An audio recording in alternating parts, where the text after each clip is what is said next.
Okay. Lunch. Webcam. Me. How can I help? Serve with All honor. right, Flynn, what's this big lead of yours? Something about Ashvane having a new gunpowder? How is that a lead? They're making new weapons all the time.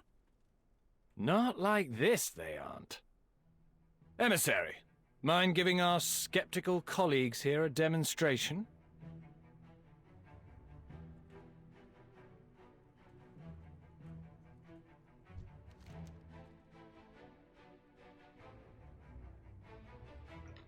The Ashvane Company doesn't know it yet, but throwing you into Tol Dagor was the biggest mistake they've ever made. That new powder we swiped could be the key to bringing them down. First, how about we give everyone a little demonstration of just how powerful this stuff is? He loads some of the powder into his pistol. Go ahead, take a shot at that barrel over there. Okay. What was that? That was Azurite. Ashvane's dirty secret. And that was just a pinch. Imagine how much damage they could do with more of this stuff.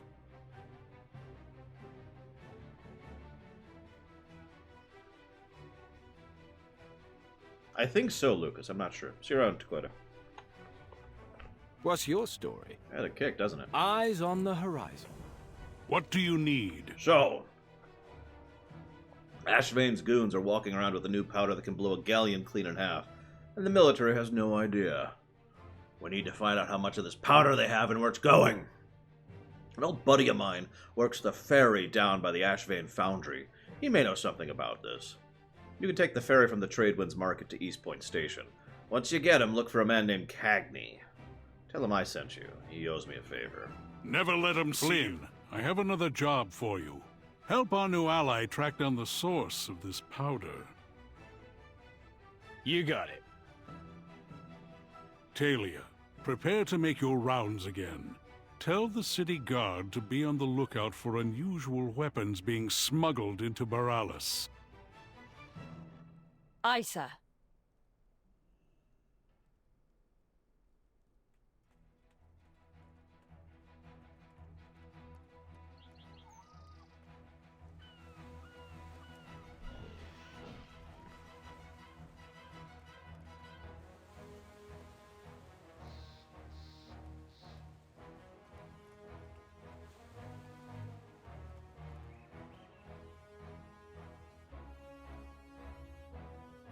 Interesting idea, Rakaton. I would wonder how Yogg Saron got down here. So, to answer a couple people in chat while I'm trying to recover from lunch. I know that sounds weird, but it's actually hard to just shovel food down your throat as fast as you can, especially while you're still talking. I do not think Anduin will grow into be a good thing. No. I know that sounds weird, but I don't think Anduin is meant for that kind of leadership. There's a certain type of mindset that goes into someone who is a singular dictatorial leader and making that work and making that be good. I don't think Anduin has that mindset. I think Anduin would be a great leader on a council or on an advisory board or as the chief advisor of the king, something like that. I think he would work well in a group, in short. But I don't think Anduin works well when he is the one in charge, and that's what he is right now. If anything, that is probably the biggest tragedy of his character, not the war, but the fact that he is, for whatever reason, shouldering this completely alone. Now, I know what you're saying. He's not completely alone because he's got Valen and he's got Greymane, but you get my point. And as Dream Whisperer pointed out, Anduin just does not bother to look into a situation. To quote Telltale, we need more than simple facts. We need complex facts. And Anduin, I feel that's one of the biggest problems with society in general, in real life as well as in fiction. But I think that Anduin has too much of a tendency to look at simple facts, surface facts, and then make his decision based on that. Anduin still believes to this day that the Horde betrayed his father and got him killed at the Battle of the Broken Shore. despite everything that's happened since then and all the opportunities he's had to learn more of the truth about that, he has persisted in that belief, that frankly inaccurate belief, because the truth is more complex than that, and he is not bothering to acknowledge or seek out that complexity. Now, don't mistake this for saying Anduin's a terrible person. Again, I like Anduin as a character, and I think a character having flaws is a good thing. But if you told me to, would you mantle Anduin, would I make him a king? My answer would be no. So, anyways. Side quests. I've been holding off on these until we actually did this zone. My, you're a We're tall not one. gonna do this one. Alrighty we'll do then. it, but, So this is the scrap thing. This is a new mechanic here. You put in stuff, and what you get out is the materials that stuff was made out of. A special purchase? It's also the only way to get it's one of the only ways that I know of right now to get the Soulbound crafting mat. I don't know what I think about that. Like, I'm not sure if that's really the amount of materials it gives make it worth scrapping. Near as I can tell, it's usually worth it to either just sell it or to disenchant it and use the disenchanting mats to make money. Expulsum, that's it. I couldn't think of the name of it.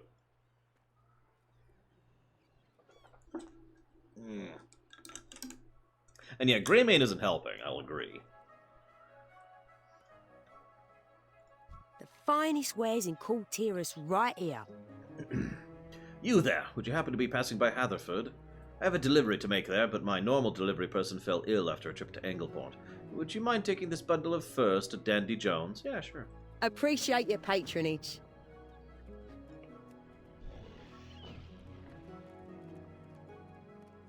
Yeah, SI7. I make fun, but SI7 has a really bad track record. And at some point, they need to own up to that, or they need to be made to own up to that.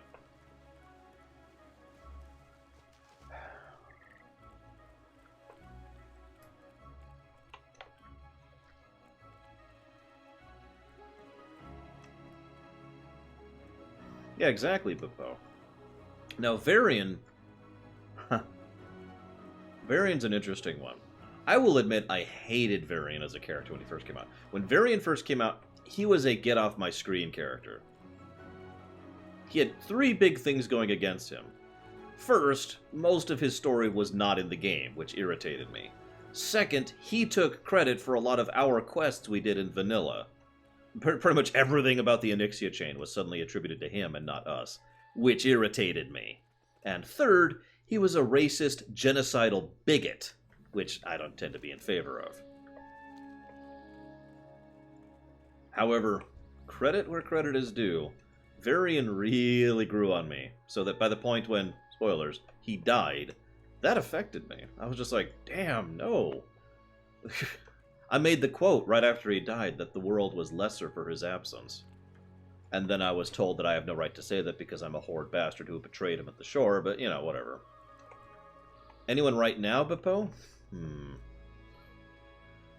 Greymane is close. I'm kind of watching what they do with Greymane. Because they've still got story ideas for him, you can tell. So, at the moment, the closest to a get-off-my-screen character in WoW is Greymane. Oh, I suppose I should add Sylvanas, but, You got the coin? 'Cause I got the bargains. They're the only two characters I spit on every time I see him. At least if I think about it. Ah, my fares, thank you for the delivery. It's getting a bit cold out here. These will be perfect for the beds. If you need food or a place to lay your head, I can offer the best. Stop by any time.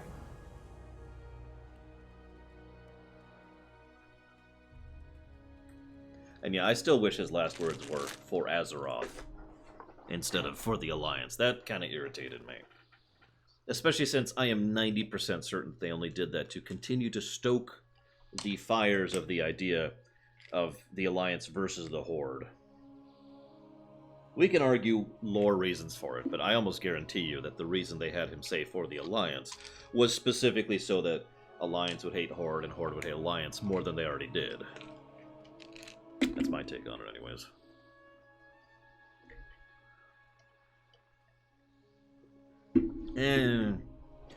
A little too late, Simon, but at least it's a step in the right direction. Good day to you. A few days ago, a band of Alliance researchers that called themselves the Explorers League took a contingent of Kultiran soldiers to the old Drust ruins down the road. We haven't really heard from them since, and I'm growing a bit concerned. I can't leave my post, so can you go check up on my team? For Kultiras. Lol.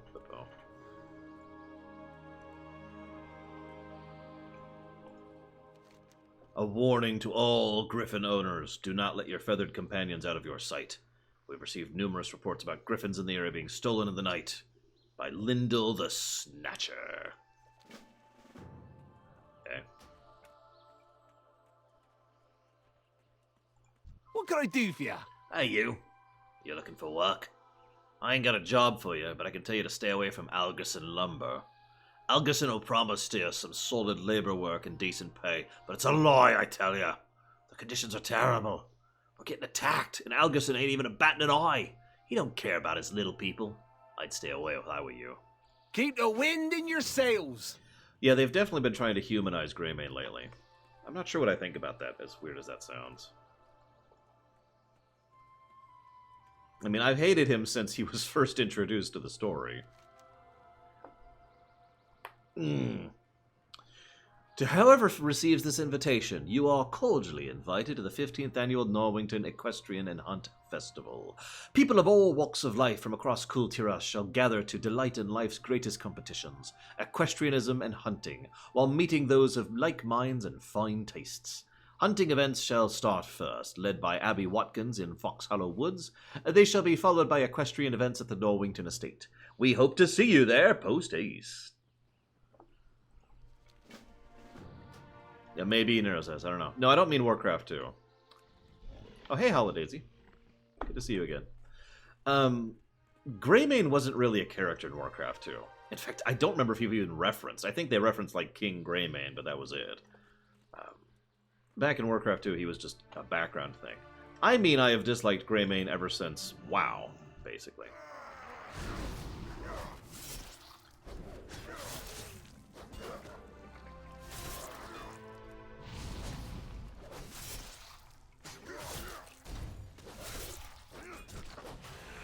Well, enjoy lunch.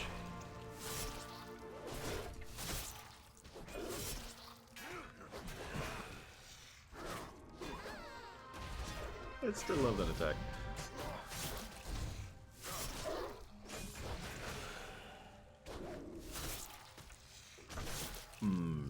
Okay, I could see that Rakuten.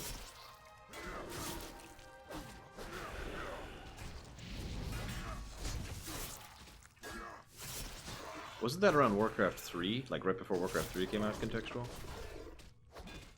Yeah, Proudmoore did actually get more time than him. Although by memory it was mostly Lothar and Khadgar back in Warcraft 2 as the screen time characters.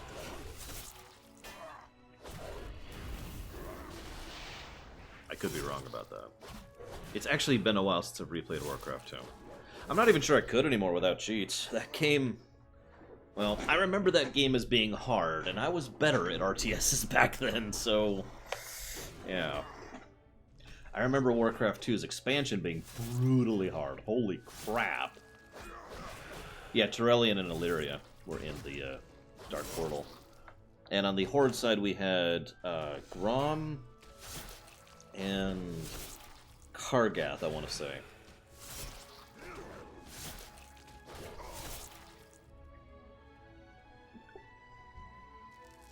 I know, right, Black Bell? Yeah. Never getting rid of this trinket.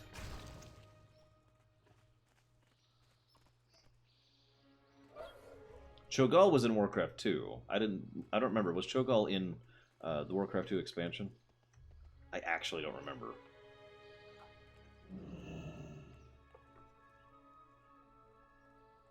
Finest wares in Kultiras, right here. Appreciate your patronage. God, it's actually been a long time. Trying to remember. It's like... I'll always remember the sound for the very first mission in Warcraft 2, because I used to replay like the first 5 or 6 missions of Warcraft 2 on a regular basis, because I really enjoyed them. the township of Hillsbrad.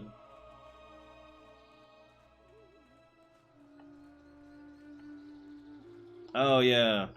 It wasn't Danath, he's the human. It was, the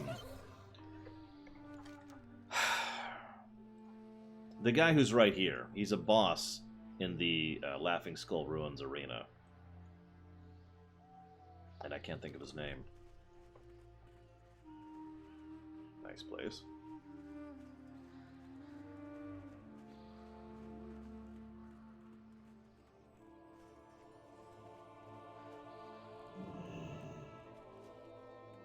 Boss, the trees have come for their revenge. They've attacked us left and right. I'm sick of these excuses. Trees don't come to life. Get back to work. You realize that if I literally walk outside your door, I can see trees walking around attacking people. Just right there. Ooh, let me think on that for a second, Popo. I fear we shall never know peace. Why, hello. Welcome to Algerson Lumber. May I help you? Let me tell you a thing about my employees. They're always blowing things out of proportion. I give them a good job with a steady wage, and what do? They try to make excuses as to why they can't work. They say the trees have come alive. Trees? Walking and fighting? If you're going to lie, at least make it more believable. If they want to convince me, I'm going to need cold, hard proof. Stay warm. Oh, and my employees say we're under attack, and they say our workers are falling to beasts and men made of wood. I say we're losing precious inventory. Do you know how many company-issued axes must be dropped out there? It's a waste of hard-earned money. I'm going to need you to go get those back for me. The Proudmoors will protect us, And as then I they always kill him. have. Oh god, I remember the Alterac mission. That's the one as the Horde where you start on like a spit of land with just 2 transports, right? And you have to make a beach landing and make it work. Is that the one I'm thinking of?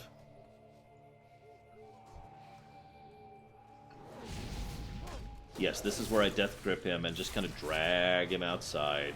And I just kind of hold him right in front of one of the encroaching troops until right before the wood thing would actually attack him, and then I pull him back. So like so.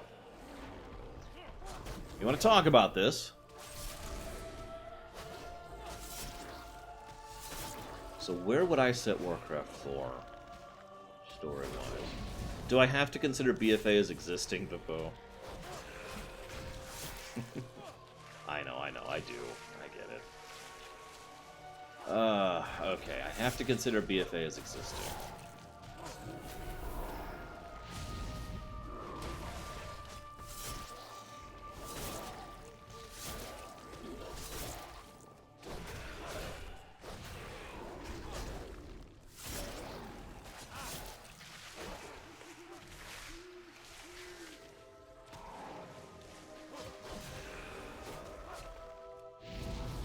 What's the mission I'm thinking of then, Blackfile?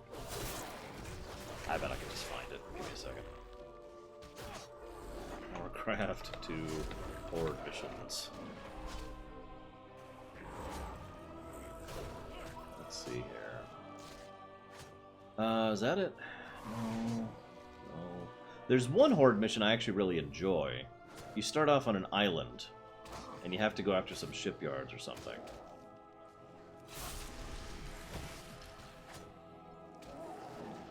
Oh, is that the one I'm thinking of?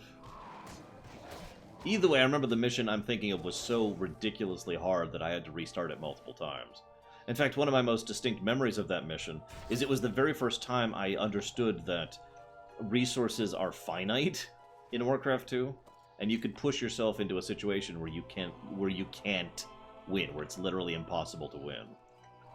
I'd never encountered that kind of a thing before in a strategy game, and it was just like, whoa!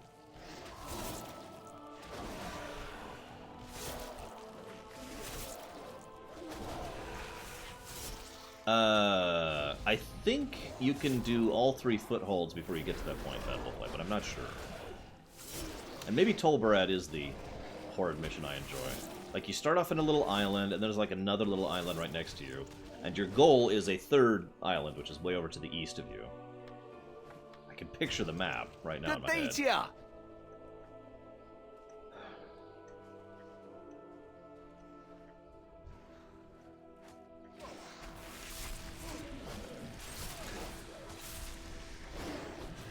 Each of the footholds is a self-contained quest line, Bad Wolf.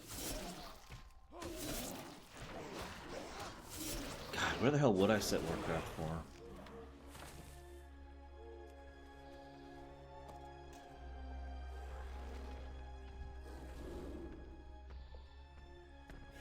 Oh my god. Etched into the wood of the reclaimed axe is a series of names, each scratched out and replaced by the subsequent one.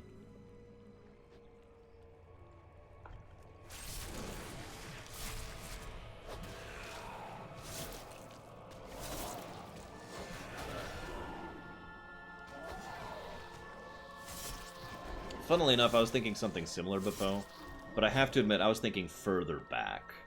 I was thinking of setting Warcraft 4 during Warcraft 1. Or covering some of the stuff that we've never really seen on camera, you know? Like the Troll Wars.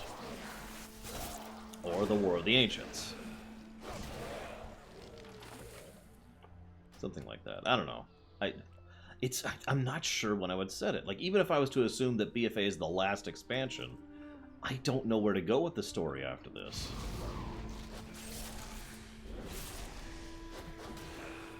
I'm sure there's several ventures I just can't think of right now. Oh yeah, the Black Empire War. There's another good one. The War of the Black Empire, the War of the Ancients, the War of the Trolls, the Troll Wars, the War of the Three Hammers. I can't remember what it's called, war between the Trolls and the Silithids and the Akir. Yes, contextual.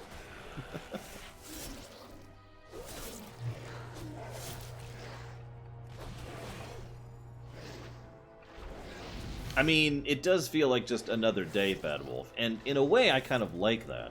But it does. I have to admit, the only reason I like it is because I don't like the main storyline, and so the fact that we're kind of ignoring the main storyline appeals to me, you know. So I can't call that good. It's just something I like. Oh yeah, the Null Wars, which I forgot existed because they've only been referenced in one thing ever. Well, that's what. Ow! That's what Beppo was suggesting, Simon. You know, the idea of basically telling WoW's story in RTS format. So, like I said, we had 3 major story arcs in vanilla, right? We had the Black Dragonflight arc and its subsequent sub-arcs. We had the Silithid arc and its subsequent sub-arcs.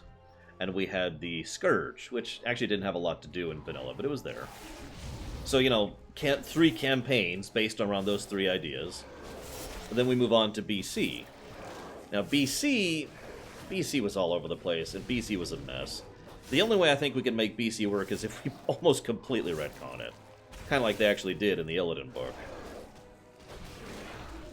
So, BC, there would basically be 2 major story arcs. The one that goes north, and the one that goes south.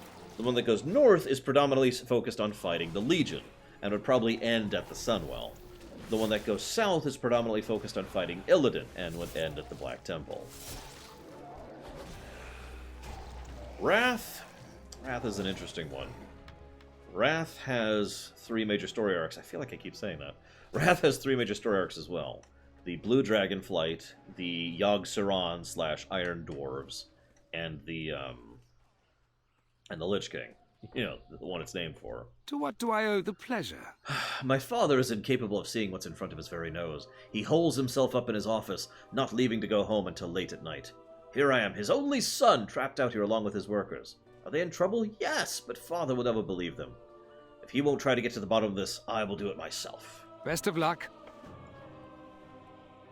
Well, like I said, Ventures, we've got a weird situation with BC.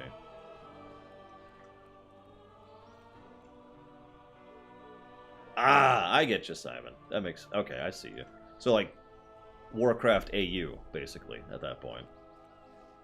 Alright, Interstellar, I'm ready. Hit the bad news first. Always do bad news first. Always hit the bad news first. What's the bad news? Well, your entire family just died. Okay, what's the good news? I just saved a lot of money on...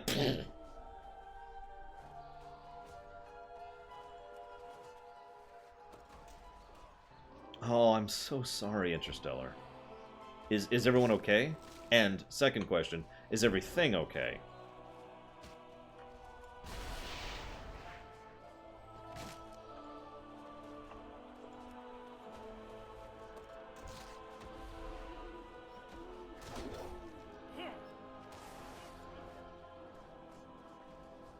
Well, I agree. Vanilla's had some interesting story ideas. And in fact, when I mention them, I've heard some people actually go, hang on, that was in Vanilla? And it's like, yeah, that was there. Because they did an absolutely terrible job of presenting the story in Vanilla.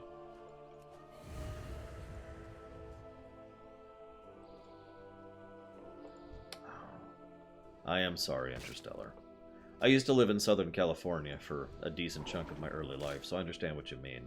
And I apologize for you.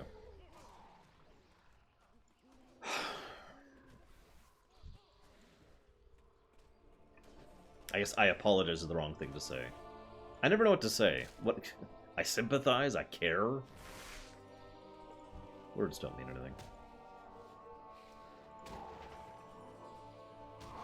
Oh, for God's sakes! Go away! Die in a fire of endless blood and death!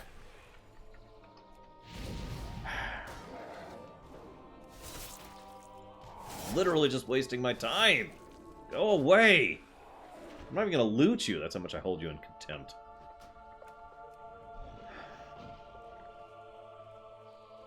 So, where would you take the story, Simon? Like, we rewind to the end of Frozen Throne, where do you go?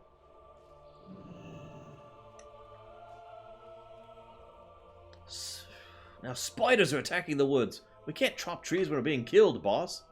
You're scared of spiders now? Just squash them under your foot.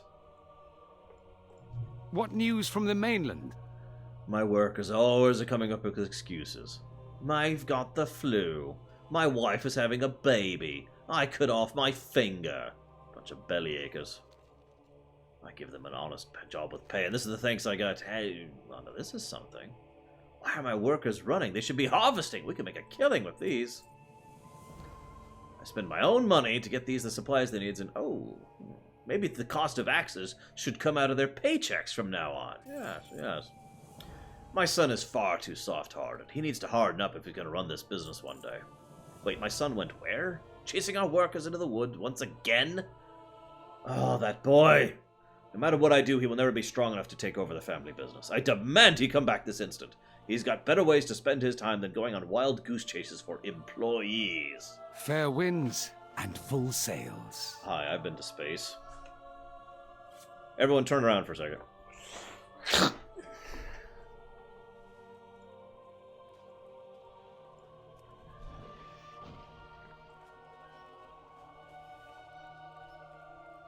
So, the idea of a WoW-focused Warcraft 4 is something that's been bouncing around my head for several days now.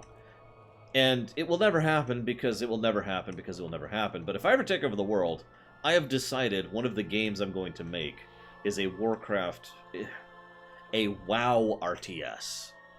I know I've talked about this idea a couple times before on stream, but the idea is each unit you have is one of the specs from WoW, right? So your units have, like, you have a Disciplined Priest unit, you have an Arms Warrior, you have a Demo Warlock, you have a Frost Mage, and those are your units. And that's actually what you use to make up your army. Now, for balancing purpose, I'd probably make it so you can't have more than one spec. And I'd probably make it so they have some hero mechanics to them, levels, equipment, etc. Probably similar to Warcraft 3. But I don't know, I just really I like the idea of having a much smaller RTS with, you know, basically squad-based RTS with highly specialized units which can do a variety of things. It would encourage the players to try different loadouts of units, and it would encourage microing to get the best out of each unit. So that just sounds awesome to me, you know? See you around, Once Upon a Pidgey. I don't know what you mean by the 8K, but thanks. Any rumors on the wind? My father is blinded in his pursuit of success. If he won't listen to his employees, then I must. I'm not surprised some of the workers stayed in the woods, even amongst the beasts. While he won't admit it, some of Father's workers are extremely dedicated. And now they're trapped by spiders. Perhaps they have information on what's going on here. Free them! These woods have never been so densely littered with spider eggs. It is pretty gross. If these are recent, they must also be corrupted. We cannot allow them to hatch into their more aggressive spiders. No wonder our workers are terrified to go into the woods. Generally, the bears and spiders stay out of the way, humans. But these are no ordinary beasts. Father would be furious if productivity came to a halt. Keep calm and carry on. Hey, crippled DPS. So, Ventures, you are referring to the Founding of the Horde mission in Frozen Throne, where you play as Rexar? In which case, yes, but better and more, is basically the answer to that question. Oh, I have 8K followers on Twitch. How is that even physically possible? I average about 100 viewers. How do I have 1,000 followers? How do I have 8,000 followers? That actually makes no sense. I have 8,000 followers and 5 of them watch me on a regular basis. Whatever.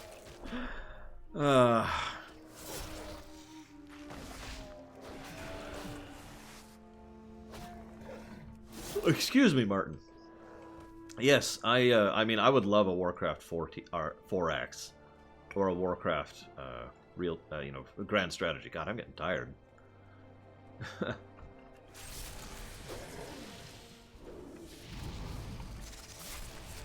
Yeah, but think about it. If I average 100 viewers... Hang on, let me just start doing some math here. So...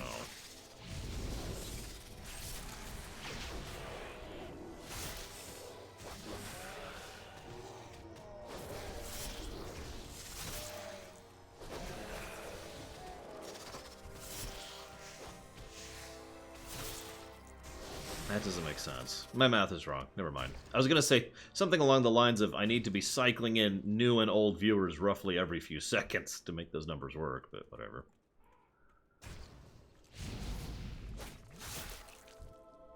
I have also been streaming for 5 years, I think, as of this year. Yeah, that's right. 5 years. God, my old streams. When I didn't even know how to stream, I was still trying to figure out the equipment.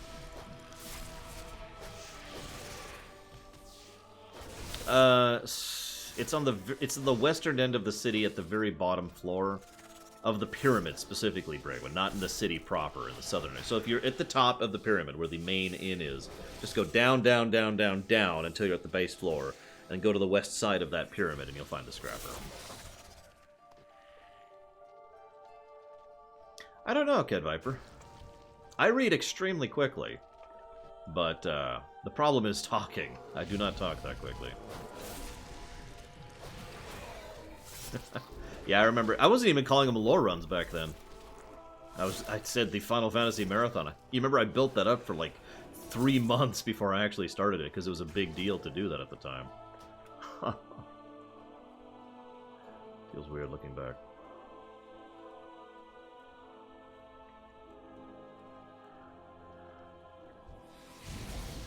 Anyways. What BFA continent is my favorite? The Horde. For the Horde. Just saying. For the Horde! For the Horde! Because we're evil! No, in all sincerity, though, my 2 favorite zones thus far have both been on the Horde side of things. Now, that being said, Drustvar was awesome. So, if the zone I'm in right now is of equal quality, then I will be at a point where both continents are equal to me.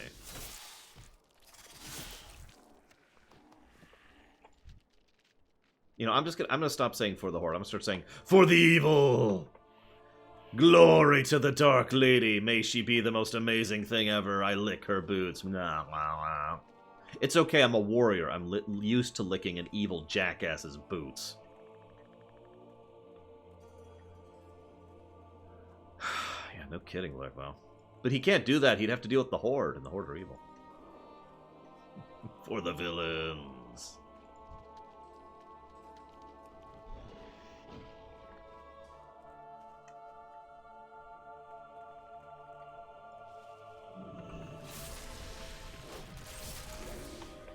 Yeah, I don't know, Kid Viper. Like I said, I've never had to face it. I have had chat moving pretty quickly sometimes, but even that was only just with a lot of people talking, like maybe 20 or 30 concurrent chatters. Not really that much. Odin has been mentioned in BFA, but I do not know if Odin will actually be in BFA. Also, let me just say, if Helya is still alive, negative to story. I am so goddamn sick of people surviving dead things. I'm just gonna... Unless under extreme circumstances, I'm just gonna start making that a negative to story every time it shows up. Because it's stupid and it's dumb and I hate it. It was dumb 30 years ago.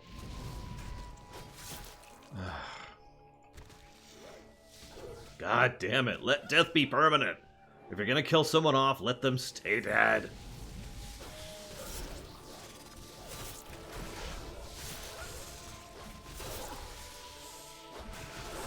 No, Blue Walrus, no. Just no.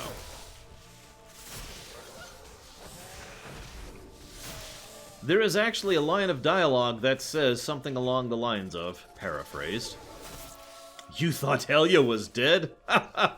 You can't kill death. Oh, thank you for the laugh." It's from a Vrykul, specifically.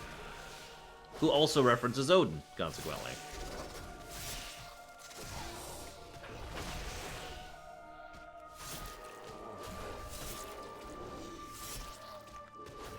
Yeah, there you go. We just need to horribly cripple people.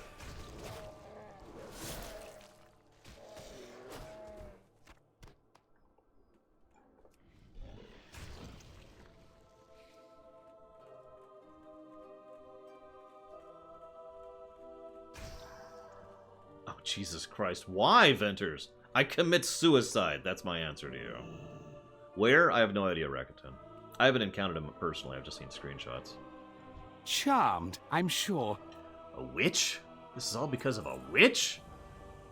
Oh, you got some spider egg on your cloak. Anyways. I'd love to help you out, truly, but I must report to my father. Why don't you stop the witch yourself? For a brave adventurer like you, a witch should be no problem. I'm sure my father would reward you greatly. See to your affairs. A witch? Why is a witch targeting our operation? I need to get out of here. I'll tell my father. It looks like the covens of power has spread. So, how many of you guys have ever read Marvel Comics? I know that's a really broad statement. There was a comic, and I can't remember which one it was, where Nick Fury died, and they were having his funeral, and a few people were like, "Oh, Nick Fury is dead. Oh, poor Nick Fury." And then it cut to some of Nick Fury's actual friends and close people, who were all laughing and joking and trying to guess exactly how Nick Fury would come back from the dead this time. And people were like, I think it was just a clone. Nah, it was probably going to be a body replacement thing. Well, maybe he'll actually pull himself out of the afterlife this time.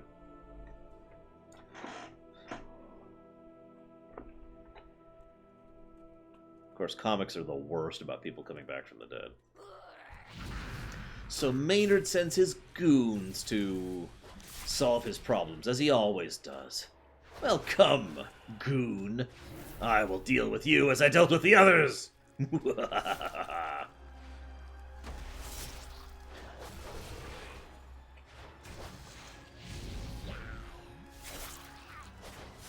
I feel like my damage is lower. My gear's probably not keeping up with my level.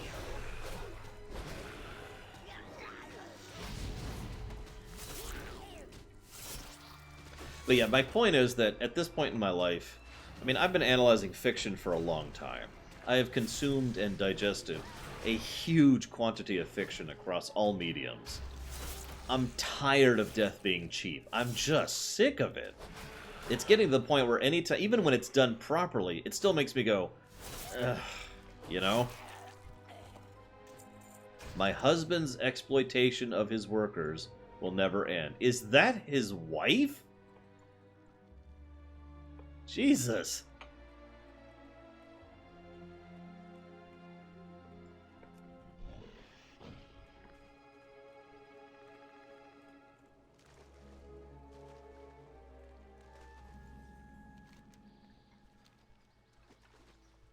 dreadful state of affairs, isn't it? What about in Kingdom Hearts? This applies to all fiction. Haha, Griffin. What is true immortality? I don't quite understand the question. My son told me about the witch Xyla. I've come up to take care of her. If you want something done, you need to do it yourself. So, I took a locket off of her which says, "To my dearest Petula, I will make a life for us. Soon you will want for nothing. Love, your Maynard." That ungrateful woman! The Proudmoores will protect us, as they always have. I wasn't always the president of a successful lumber company, you know. I came from nothing! I started this business to support our wife and family. My work is my life. Forget Petula. Forget Benjamin. This is my legacy. For her to turn to witchcraft to exact revenge against me. I don't care that she's dead. One fewer person to get in my way! That's, an interesting lesson to learn from that sequence of events.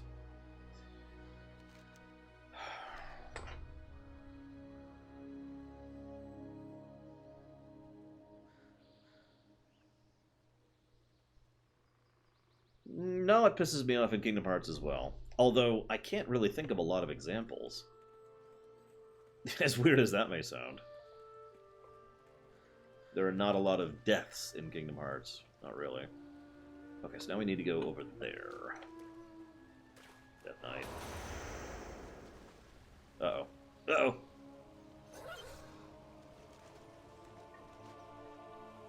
Neglect. Don't be ridiculous. Yeah, there's Org 13. You got anything else? Because I don't. Don't say Goofy. I hate that scene, but don't say Goofy.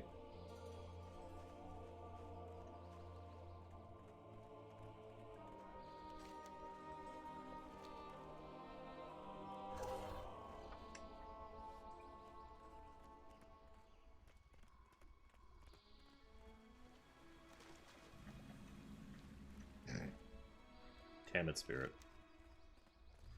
Sora never died. Now, I do hate the scene where he was a Heartless for 3.2 seconds, but Sora never died. You could say Xion. She has currently stayed dead. Ericus has also stayed dead.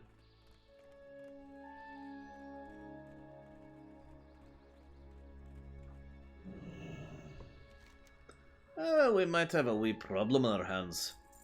The locals in the League have been working together to reclaim relics up here in the cave, but it seems we've angered the previous residents.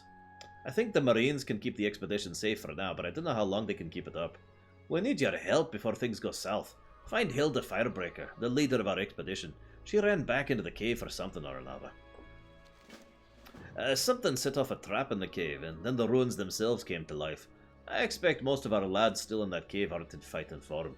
Could you help clear out of some of the living ruins and help them escape? Well, Naminé has currently stayed dead. Ansem has currently stayed dead. I keep saying currently because there's a pretty good chance that they're going to undo all of that. And I'll be honest, it'll piss me off when they do. God damn it, let's let people stay dead, for the love of God. Ahoy! Mind your tack. A giant one of those stone creatures killed quite a few Marines while we were trying to evacuate the cave. It didn't chase us too far, but ignoring it outright is too big of a risk. It needs to fall. The tide waits for no man. Well, okay.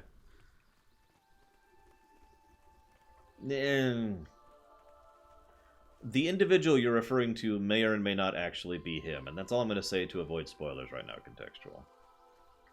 Either way, I don't actually get your point at this point. You're still making my point for me, that fiction treats death too lightly, and it's a dumb thing. Yar! Do I sound like a pirate? Yes. What are you doing, kid? Papa wants to go fishing, and Mum is working, so he brought me along. But I'm bored. I'm going to try some of the shells I found washed up on the beach, but nobody seems to be stopping. I don't think my shells are pretty enough. You don't seem like you're afraid of those big snakes on the beach. Can you bring back some of those prettier shells? Only the shiniest, please. Winds be kind. Sure, kid. That's what a Death Knight's big about. I mean, right? Death Knights are all about getting shinies. I'll take your shell. Oh my god, I'm literally ripping the shell off the crabs.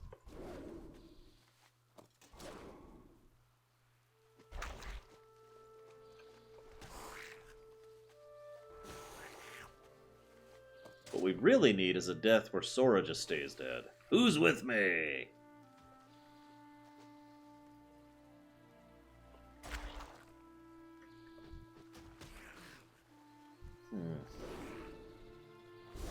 Now I'm trying to think of a worse offender. Okay. There's no such thing as a worse offender than comics for fake death, but I'm trying to think of a second worst offender that isn't Kingdom Hearts for fake deaths.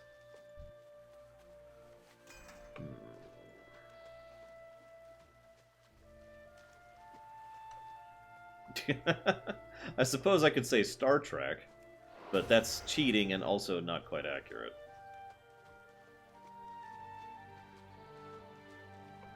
I don't watch anime, so I can't really comment on that. Ah, yes, Final Fantasy IV. I do love Final Fantasy IV, but god damn it, make those deaths stick. Every one of those... Well, no. I like that Edward's death didn't stick, because they did something good with that. But I probably would have had every other death stick in Final Fantasy IV. It's already an extremely dark game. Having the people who win at the end being the only survivors just kind of fits for me, you know? Oh god, that's horrible, Leander. Manga, which I don't read. But I believe you. I believe you. Give me your shell. Rip.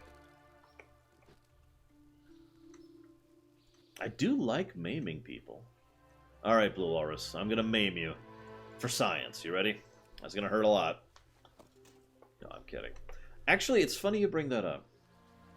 As a writer and a GM, one of the biggest things I've always had to ponder is how to make the events of my story matter without going too far or too little.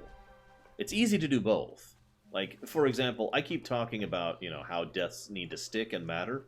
The catch is, if you do death too much, it loses its impact. If everyone can die at any point in time for any reason, it desensitizes you to it. You need to use death as a very careful storytelling tool. Now, the reason most people do death so often is because death is kind of shorthand. In other words, death is the easy way to write things are serious, or things matter, right? It is easy for a writer to say, okay, this situation I'm currently writing is serious, therefore I kill that character off. Bam! And that character's killed, and there you go. It takes a lot more care and effort to write a more complex answer to that, to show that things are serious, to show that this is something that has impact, without just killing people off all willy-nilly. I also feel like even if you don't kill too many people, if the kills you do aren't done well, you have the same problem. You know?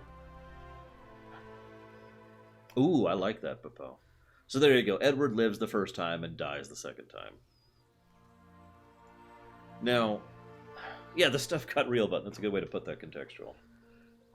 One of my favorite things ever was actually suggested to me by my friend Pax. I had a summoner in Primus. His name was Zeiss, and he was awesome. And I miss him. I don't know whatever happened to Zeiss. But anyways, so Zeiss was playing a summoner, and he had done something, and there needed to be consequences for his action. And I did not want to kill his character. I actively didn't. Like, I tend to move away from the idea of killing my characters in a role-playing environment. So I had his summon die. Not be disconnected or whatever, just cease to exist. And that, to me, just kind of fit perfectly with the idea. It was a huge impact. It affected him gameplay-wise. It affected him story-wise. And at least I would like to think it would affect the player as well. So they're like, oh my god, I've lost my summon. You know. That's the kind of thing I strive for. And I don't always succeed at, obviously. To try and make impact matter rather than just kill, kill, kill. Anyways. Daddy says I need my sea legs, but I already got 2 legs. It just kind of stopped and petered out, Spirit of Memory. Come, let us parley. How was that? I'm trying to sound like a proper shell seller. Ooh, these are pretty. I bet they'll sell really well. They're so sparkly. I'll say this big one is blessed by the Tide Sages, and the spirally one is from a pirate's treasure chest. You're welcome, kiddo. Remember, when the Lich King comes, if you join willingly, you will be more powerful than if you join unwillingly. Just so you know.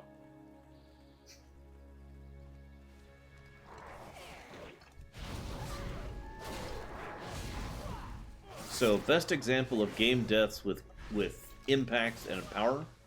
I have to admit, even though I make tons of fun of it, I actually think FF4 has one of my favorite game deaths to date. Tella. I mean, spoilers for whatever we're going to talk about, but I think that his death in FF4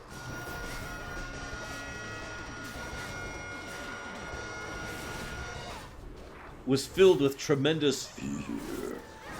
Thank you very much, Liam. As ever, much appreciated, sir. Even though I don't ask for those tier 1 subs, I still appreciate them. But no, I think his death in FF4 was very impacting, very powerful. It was a natural conclusion of his story arc, and it naturally kicked off other story arcs as well. I thought that was awesome. It's not like the best death ever, but it's still up there for me. And I hate to stick with Final Fantasy, but I also think the death of Galuf was pretty impacting and powerful as well. I'm sorry, spoilers. I keep forgetting to spoiler tag myself. The death that happens in FF5 and the death that happens in FF2 are both pretty awesome and well done as well. I should say deaths, but there's one in particular I'm thinking of.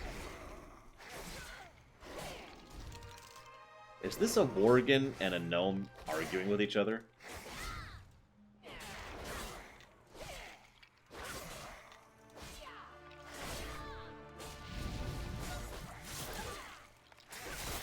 That's true, Kedvite. So what happened is I came in and there's like, to fix your mess! And the Worgen says, my mess? My mess? I believe you were the one to set it off, you miserable, insufferable pipsqueak. And she says, yeah! He says, ow, that was my shin! And she says, you're lucky I can't kick any higher. Don't deny it. You set off the trap. Well, Ignis isn't a death. God, we're just spoiling everything. Sorry. Spoilers. But yeah. Birch and I are helping out the expedition with field studies. I'm not much of a fighter, but I can't make another mistake. They might demote me. Could you recover some of the relics we packed up in boxes around the caves? The remains of the previous trespassers also arose when we set off the main trap. Crankle here has been demanding I help with them, and while I can't say I'm too familiar with turning the undead, I believe I have another solution. I've modified my staff to remove their curse. See if that'll help them. I'm sorry, Spirit. So let's see. Game deaths that really affected me.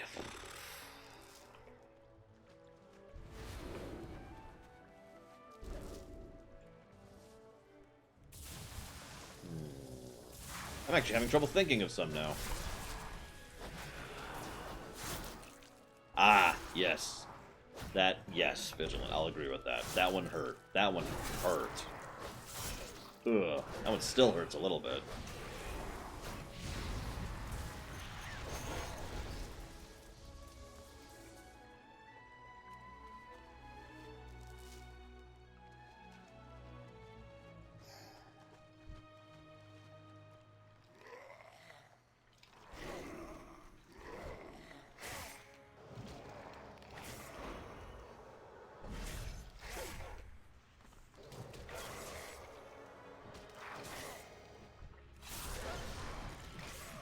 I'm not sure I could count Arthas.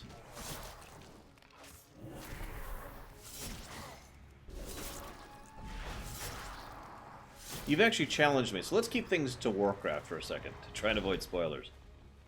Like, we've had a lot of character deaths in Warcraft. But I'm having trouble thinking of character deaths that have really mattered in Warcraft.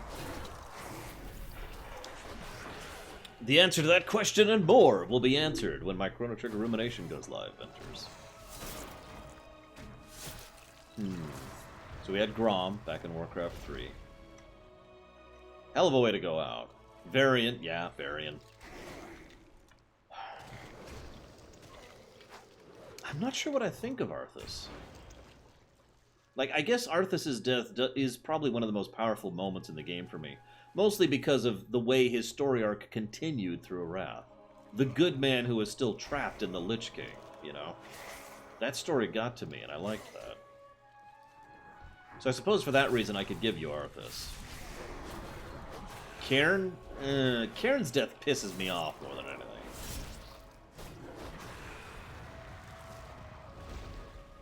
I can't really comment on that one. Hey, we're going to kill off an extremely popular character who's, you know, kind of supposed to be the next war chief. Off camera. Yeah, Uther... I hope there's a special place in hell for you, Arthas. Yeah, Thrall's death was super powerful.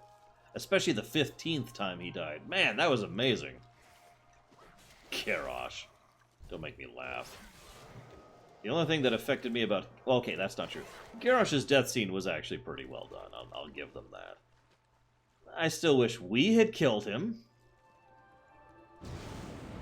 Oh, you know what? I'll give you a really impacting death. Sylvanas'. No, I'm actually being serious. Sylvanas' death, which was, again, off-camera, was nevertheless... It completely started a new character arc for her. And also... I'm referring specifically to her second death. Sorry, I should clarify that. Was very impacting to her character, and gave us new insight into certain aspects of the story and the lore, and has led us into where we're at now. Not the BFA stuff, just before that. I came in here to try and reclaim as many relics as possible. Sneaking in was easy, but I'm worried about things noticing me while I pack up. You mind watching me back while I get my relics stored in a safe place in me bag? Sure.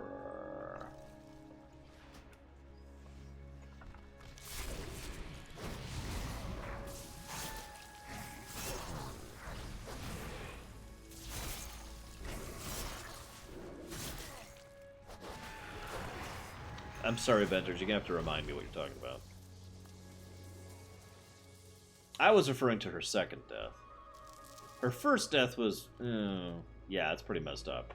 But her second death was very interesting to me. Nazgrim's death got to me. I was all ready to hate Nazgrim. To spit on his corpse as I defeated him. To be like, you Garrosh Stooley. You are everything wrong with the Horde. You are right... Oh, I had this whole speech planned in my head. You are everything that mattered. Or everything that mattered. You are everything that... Why the Alliance constantly calls the Horde evil. And why there's still people who have bias against us, and why we haven't had peace. This is your fault, Nazgrim. And then Nazgrim had an awesome death scene, and I was angry at him for it. I wanted to smack him. It's like, you bastard, how dare you make me feel for your death, you jackass.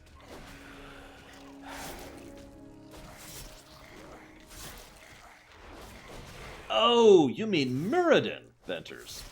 Yeah, that was Muradin, not Braun. That is definitely a retcon, but we could still count it as a death since it was intended to be one. It was a pretty brutal death. He just dies like that. No glory, no joy, no chance to even fight back, just plunk, gone.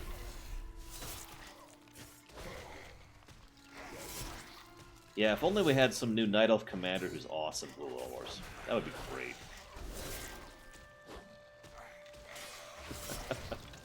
Seriously, I really hope we see more of Dalaran in the future. I really do.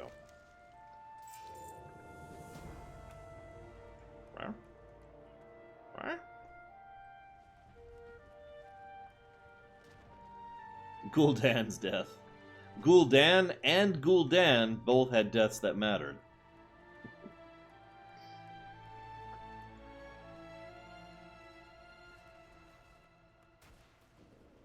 We have killed Kel'Thuzad 1,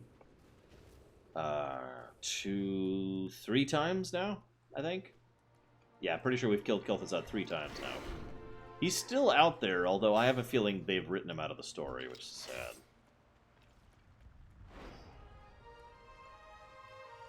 sad. So the Jaina video was awesome. Interstellar. I'll give you the super summary, because I had a lot to talk about. The Jaina video was awesome.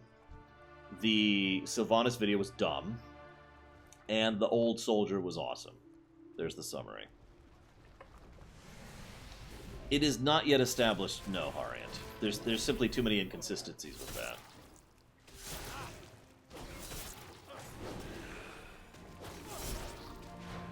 By the way, I have to admit, there are certain special circumstances where a death not sticking, I'm okay with.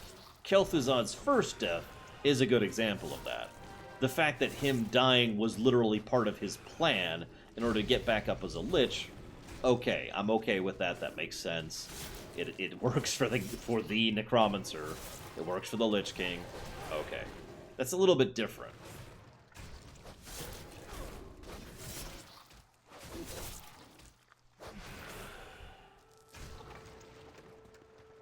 It's like having a troll die.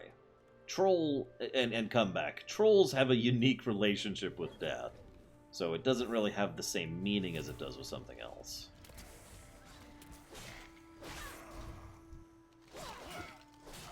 Another victory for Druid magic. This staff is more effective than any of her stupid gadgets. Ding! I'm 119. Wow.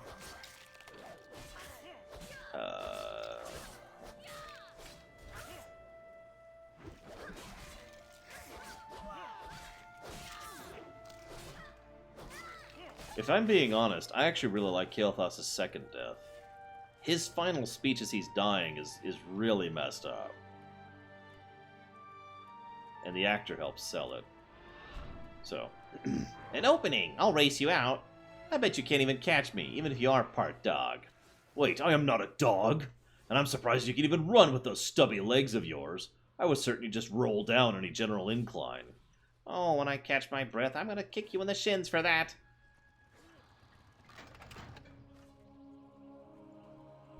Whoops. Get cracking. Yeah, the you will drown in your Storm's own coming. blood thing. I In can fact, feel it in my hang waters. on just a second.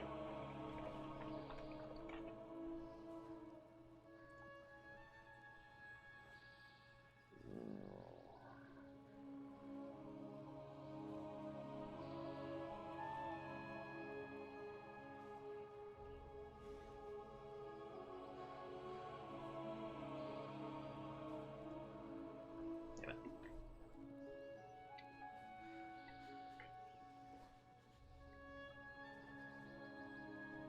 Damn it, it's not gonna give me what I want. Ah, well, I give up. Spit it out. I heard the falling of stone echo through the cave from here. Nicely done. Don't get your ballast in a bind. I've fought off spirits before, but never the actual ruins themselves.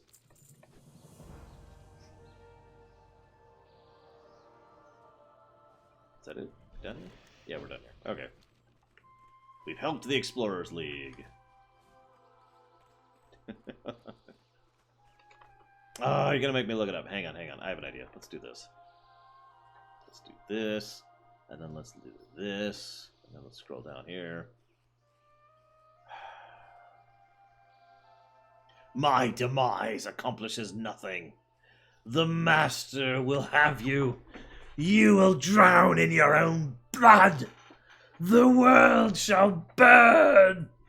Yeah, that whole speech. Gurgle, gurgle. That's how I like to remember Kael'thas.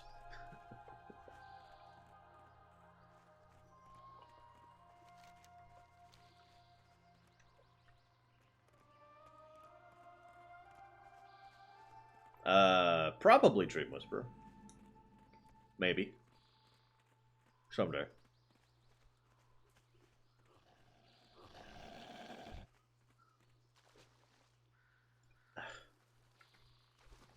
Lord Admiral's favour, friend. A year ago, I lost my daughter to the largest boar in the forest. I have tracked him since, trading blows back and forth.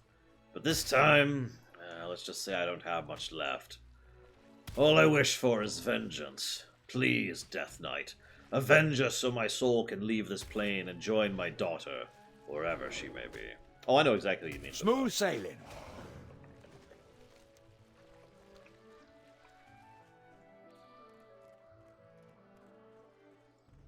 You ever have that really liquidy hot and sour sauce that just doesn't have a lot of flavor to it and basically tastes like water that has had some lemon squeezed into it?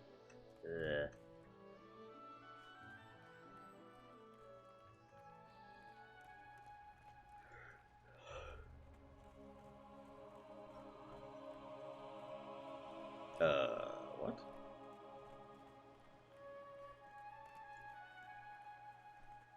Yes, Interstellar.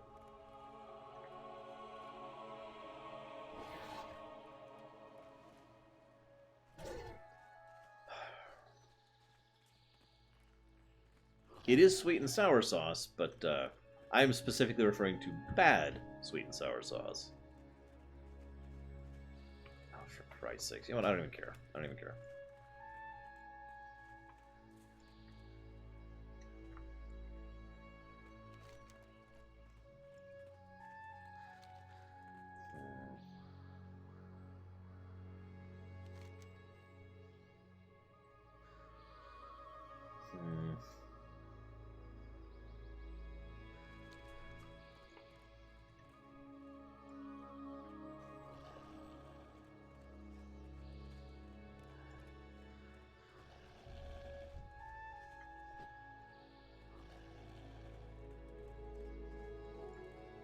Charmed, I'm sure. So, welcome to the festival.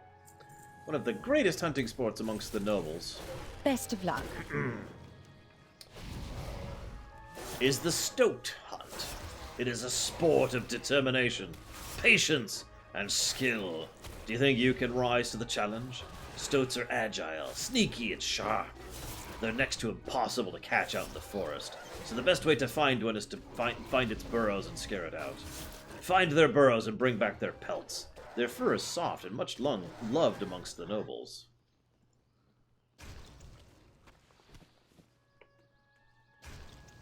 What the world are they doing? What can I do for you? These nobles really think killing weasels is the mark of a good hunter.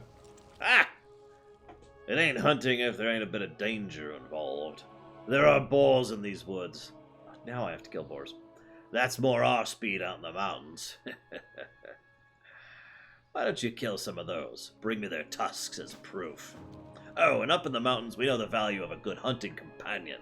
We use bowlers to shoot out our flying prey, and then our retrievers go and bring us the kill. You want to take a shot? Nickel can accompany you. Shoot down some of the falcons in the woods. My dog will finish the job. Safe passage to ya. I like this, by the way. This guy, Eddie Norwington here, who is a kid, is trying to get used to riding a horse. Keep it slow and easy. Anything out here could spook him. I've ridden a bunch in the ring. It can't be that much different. Keep his attention on you. There's a lot going out here. Oh, I think he's listening. Look at his ears. Ahoy! Stay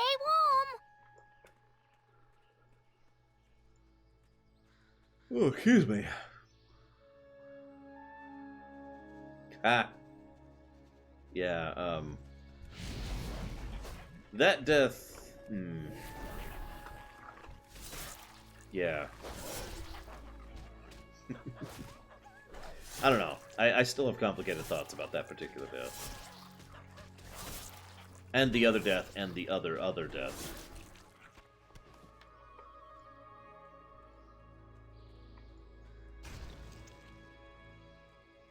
Oh, and the 15th death. That one's pretty bad, too.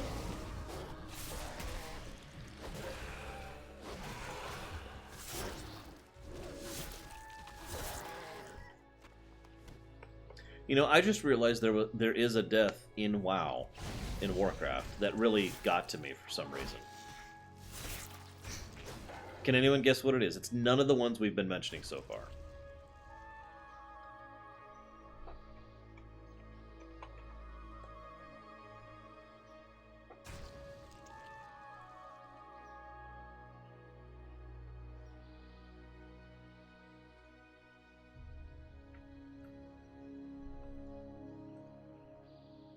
Varian? No, we mentioned Varian. Deathwings? No. Sarfangs? No. Although Sarfang's death was... that was a moment. Ysara is actually a really good guess. That's not the one I was thinking of, but that is another death that brought me to tears, and I don't really feel the need to hide that. That one was... sheesh.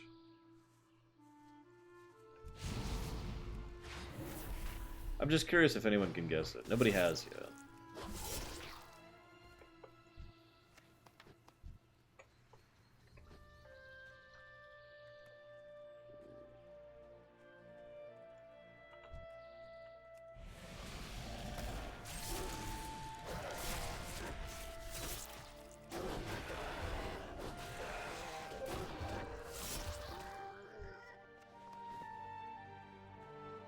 What expansion? Well, that'd be cheating, wouldn't it?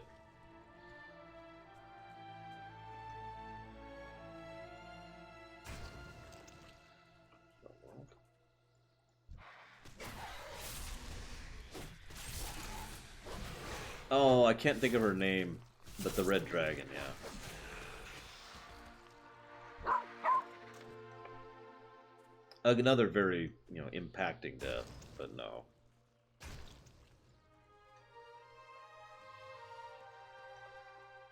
It's not Illidan's, no.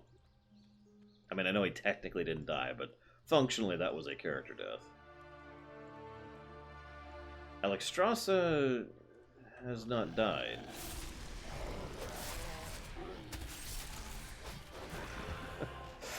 Unless I'm really missing something.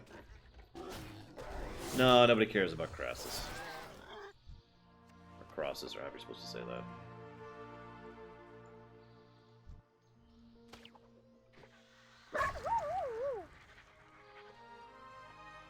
Aw, I just noticed the little puppy who was with me. Look at him. Look at him. He's got a bird in his mouth. He's a good dog. Kill Jaden did have a good death. I actually agree with that.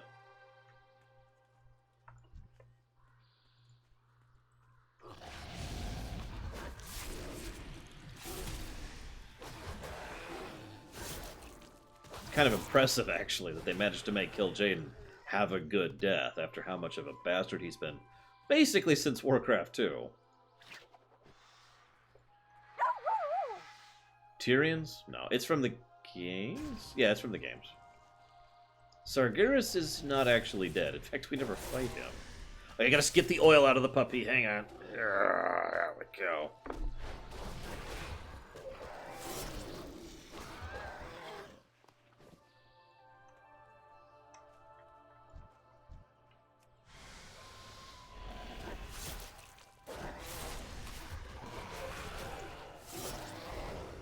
Alright, I'll just go ahead and tell you guys. No, you know what? Tell you what. I will give you the expansion. The expansion is Warlords.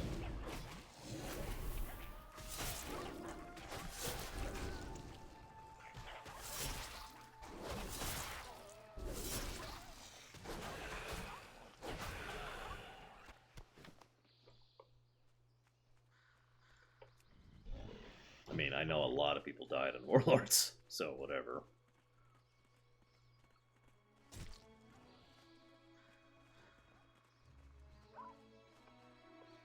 General Valen's a good guess, but still no. That's not the one I'm thinking of.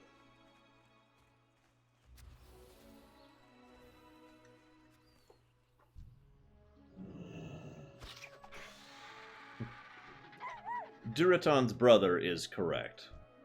Gunnar is his name.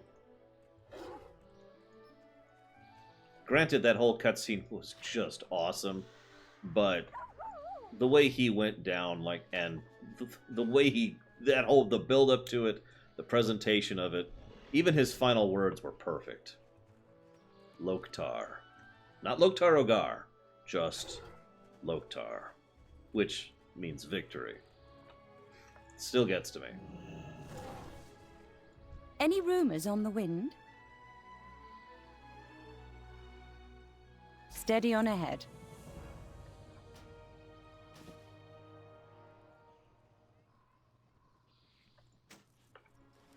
Good day to you. There were actually some good deaths in Warlords, weren't there? Gnar had a good death. Velen had a good death. Murad had a pretty good death, I would think. That would be Murad Venters.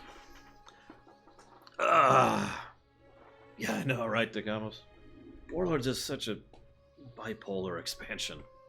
It's either really great or really awful. Take the wind in your sails. To what do I owe the Lord pleasure? Norwington demanded I take Eddie out riding in the woods, but I knew it was too soon. I just knew it. We've got to go find him. Meet him across the river. See to your affairs. So Eddie has run off with the... Pleased to make your acquaintance. There we go.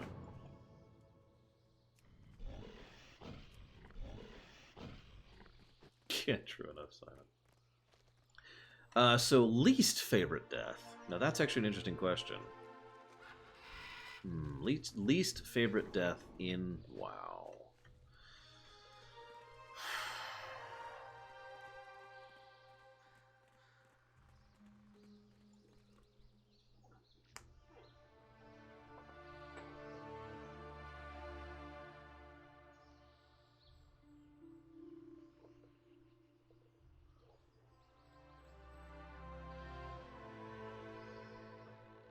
I was thinking Cairn too. Cairn's death, the only good thing about Cairn's death was the fact that he was beating the ever-living crap out of Garrosh until the poison hit him. Just wrecking Garrosh. Something about that is just so satisfying.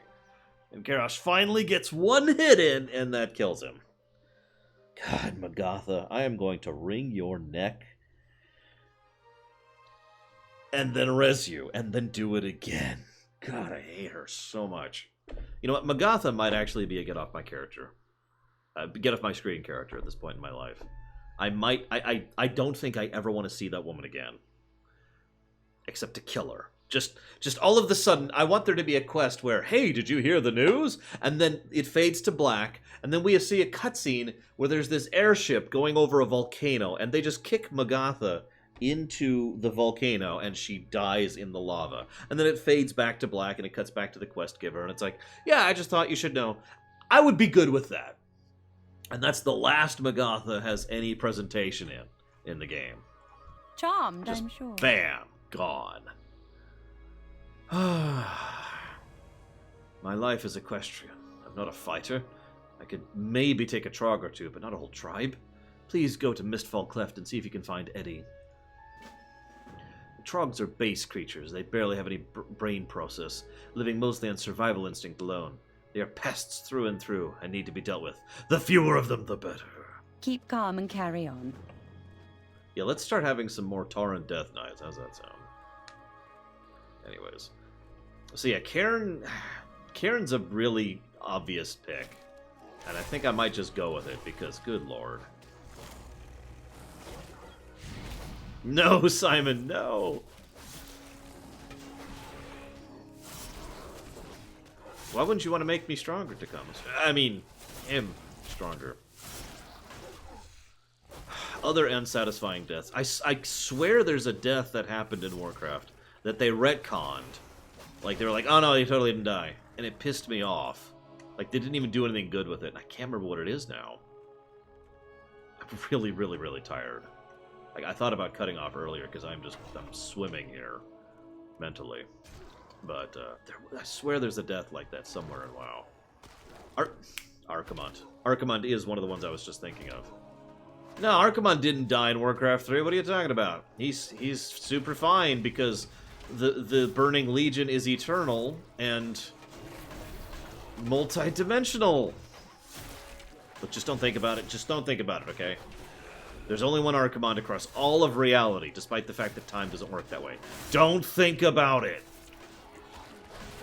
Stop it. Stop using that brain.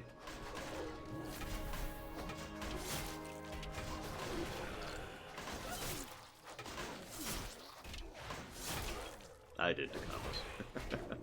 Just to see what would happen. I lived because I'm a warrior. Oop. God, I hated that. It's like they brought Archimonde back, completely undoing our victory in Warcraft 3, which both in gameplay and in lore was a big deal.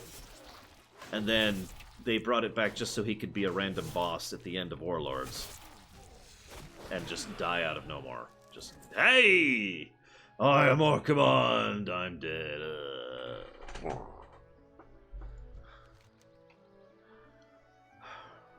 Be free.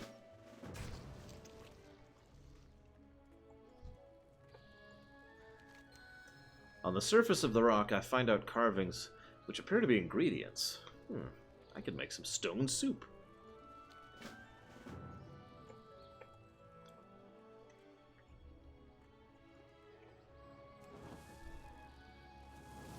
It's such a damn shame.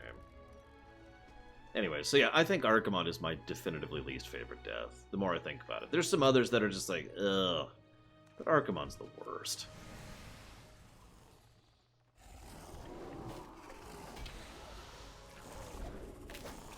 I mean, at least they did something good with alternate Gul'dan, right? Actually made him into a real character. No, legitimately. Actually, I think Gul'dan was very well done in Warlords and in Legion. And before this, Gul'dan was just, I am evil. And that was all there was to him. He was a non-character. Oh, God. Vapo, that's totally true. We could see that kind of nonsensical out of nowhere, ha-ha, and then...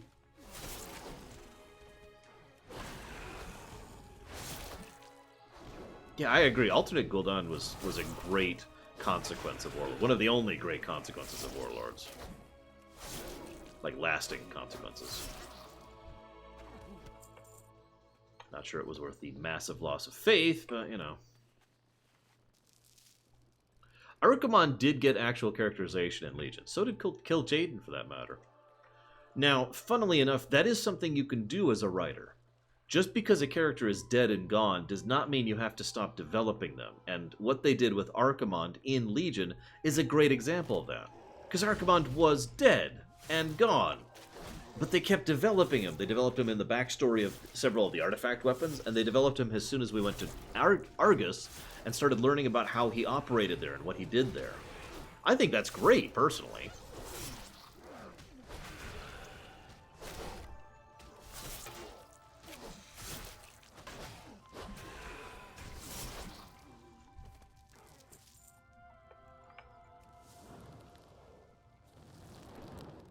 Yeah, Darth Vader's another example. He's been dead for forever.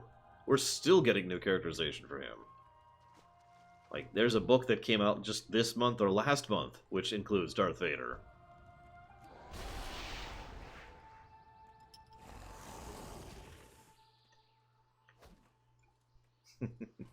Well, in fairness, the alternate Gul'dan kind of deserved that book title.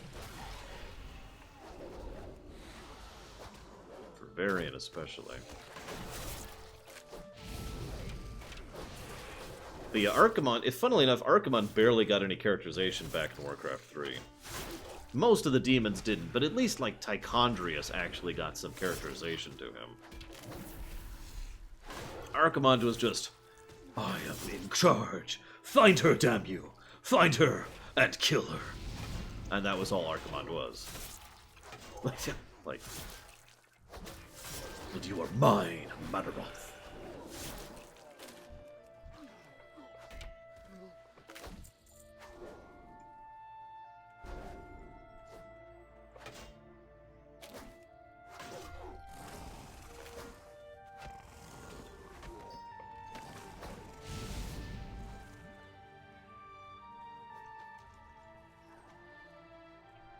I'm thinking. Yeah, he really did just shout at everything.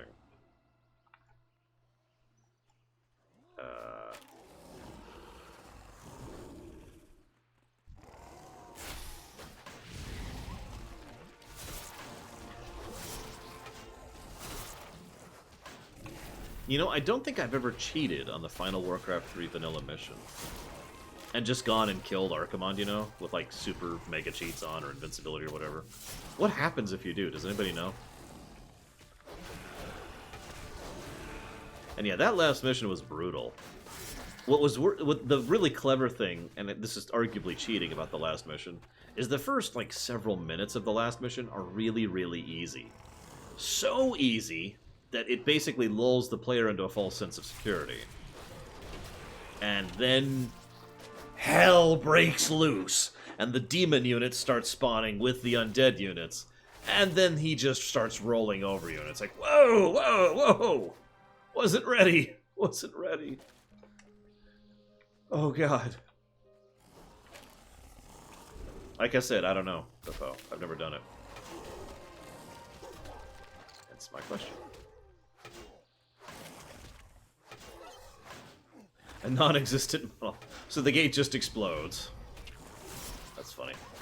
So what do I like about the gameplay of the Prot Warrior? Or I should say liked, but it's still okay, even though I dislike a couple of changes they did. Prot Warrior was a pretty good in-between kind of a thing for me. Prot Warrior is not as good as AoEing as a Protodin is. They are not as good at healing as a Blood Death Knight is. They don't have the health or raw, soaking power against magic deposits that a Druid does, and they do not have the sheer mobility of a Demon Hunter. But what a Prot Warrior has is a little bit of everything. They have the ability to block physical hits. They have the ability to absorb all damage. They have the ability to jump at, the hook. They have charge, which can both be on an enemy or a friendly. They have attacks. They have attacks that hit for tons of damage, single target, and not a lot of AoE. That's probably one of their weaker points. But they do have multiple AoEs they can cycle through. In other words, I like Warrior because it has a tool for virtually every circumstance in their toolkit. They're worse at everything than other particular people, but they are good at everything. That's why I like Prot Warrior. I hope that explains it.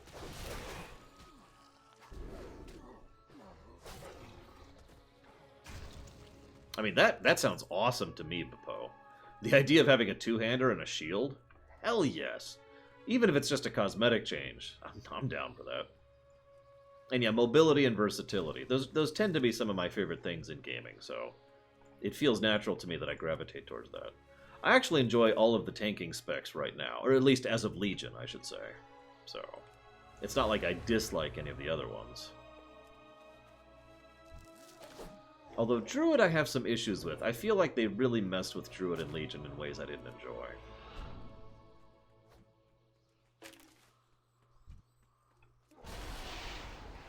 What do I like in a rotation?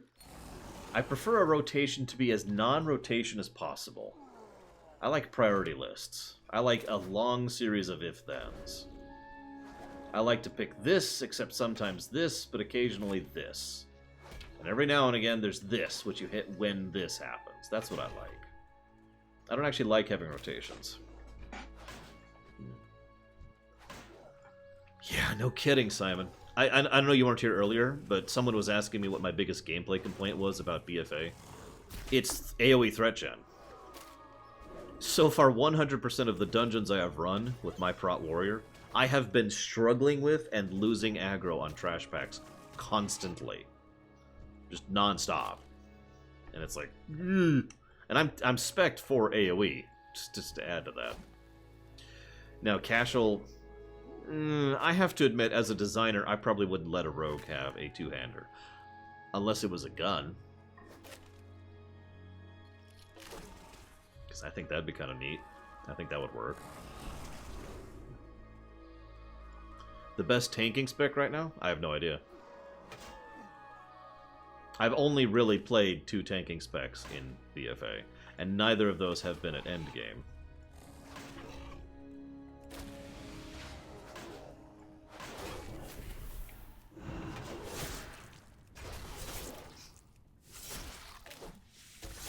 Ooh, that's not a bad idea. Have a glaive as a two-hander for a rogue. I'd be down with that. Rogue sniper. I'm with it. I mean, Lord knows that Marksman Hunter has been kind of failing at being a sniper for years. Might as well give it to Rogue.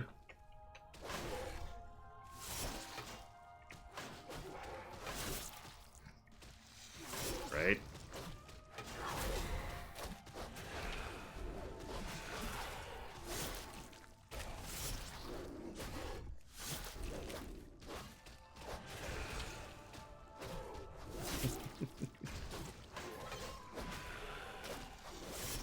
I'm with you on the getting the ranged weapon back. I haven't had my ranged weapon on my warrior since whenever they got rid of that. I think that was Kata? Is that when they got rid of that? It's been a while.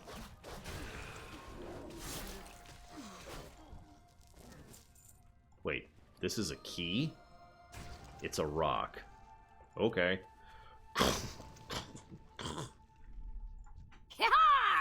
Do I sound like a pirate? Are you here to save me? You saved me! Those Trogs are really scary. They took Hotshot and dragged me through their camp. Anchors away! Yeah, they killed Hotshot. Your horse is dead, kid. She's dead! She's dead, and she's dead because of you. She died because of you.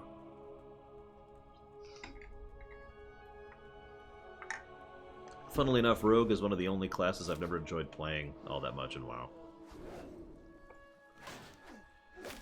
The flavor of the soup doesn't seem quite right. So we've got unidentifiable reach, soup stones, smooth and covered in moss and dirt, Sarless scale for a bit of crunch, and stirring bone for the perfect length to stir. The soup has somehow taken on a somewhat floral quality. It feels very balanced on the tongue and goes down very smoothly. This may in fact be the most delicious cuisine you've ever tasted. Grimestone stew. A Trog specialty loved by food connoisseurs. The recipe has eluded many a master's attempt at recreation. Sure.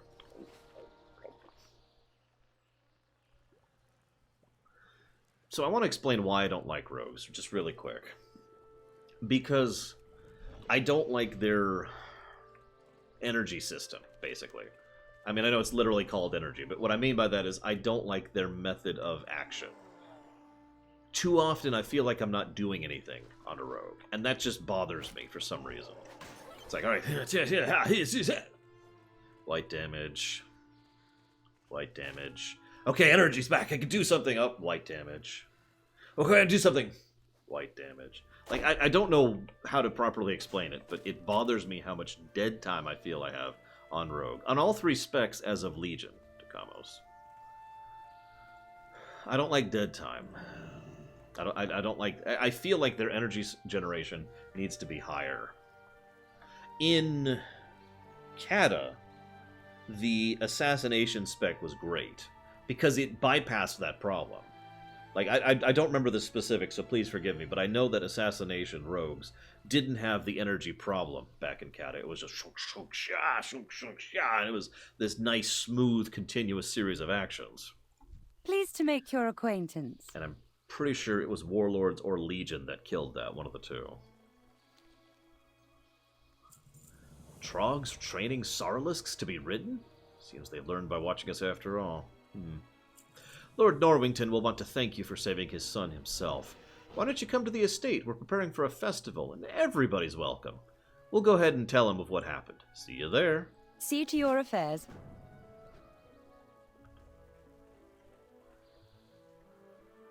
Yeah, I have that problem with Ret Paladin right now, too. Or at least as of Legion, I should keep clarifying that. Because... I don't know, it's the exact same problem. It's like, alright, yeah.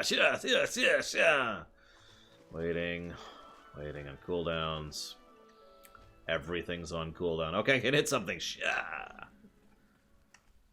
Wow, this is a nice place. Who owns this place? Jesus, look at this.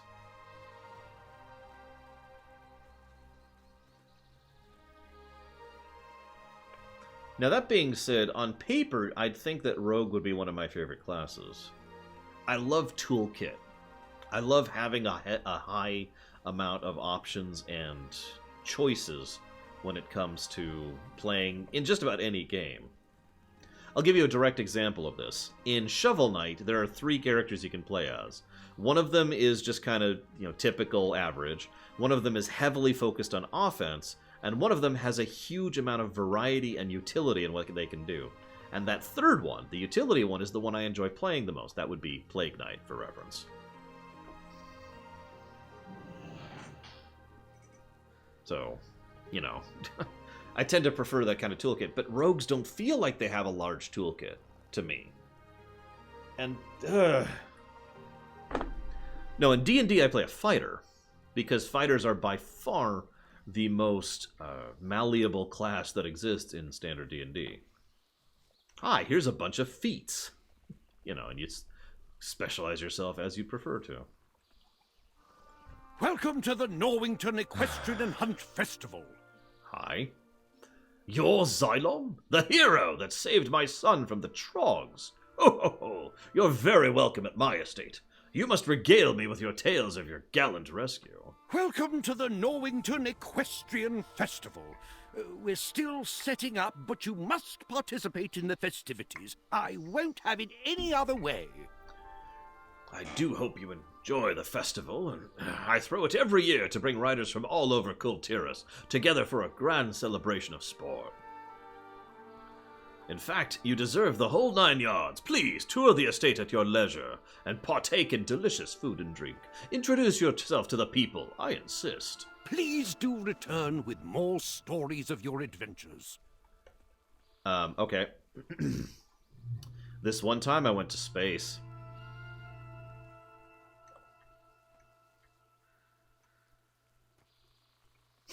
I probably would too, Good Viper.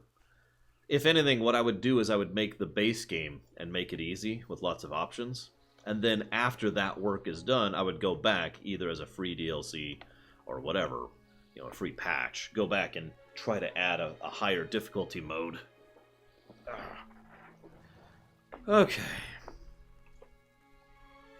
Let's see what other quests we've got here.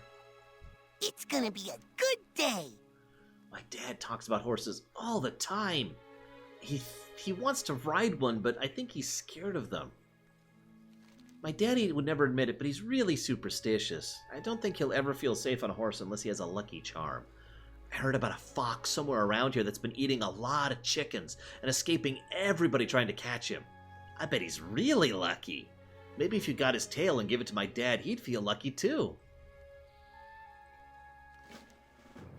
Have you ever heard about eel juice? I don't know if it's safe for worgans like you, but Tortolans love it.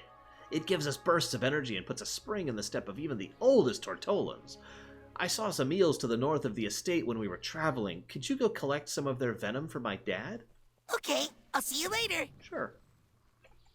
Do you see those horses? Majestic beasts. The connection between a horse and rider is fascinating to me, and I will never truly understand until I experience it. But, well, you know, armor! How could I possibly even think to mount one of these beauties without some proper protection? I saw some waterfalls nearby. There must be shells near the banks of its pools.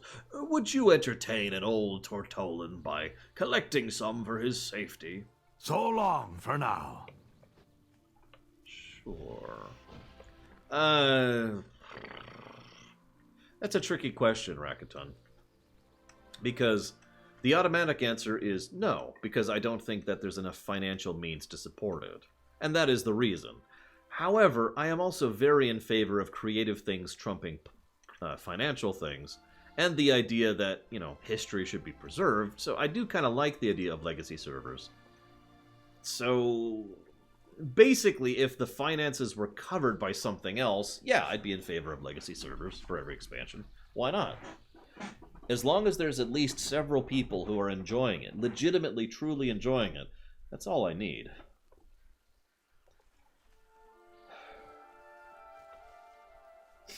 Yeah, that horse is gonna die. What do we got here? Wanted. Elite. Wanted. Oh, hello. An unidentified illness has cropped up in Angle Point Wharf. Those experienced with medicine or healing should report to Theroid Wavestone at their earliest convenience. Citizens are advised against visiting Angle Point on personal business until further notice. Thank you for your cooperation. Fetch quests. Fetch quests as far as the eye can see. Look, I leveled in vanilla and BC in every expansion. I have good memories. And then there's the bad ones.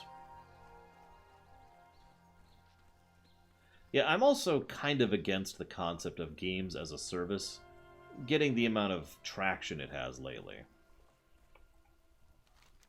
New job opportunities. Do you seek danger, beasts in great quantities, perilous adventure? Do you also prefer the rugged outdoors to the dainty, frilly, frou-frou estate life?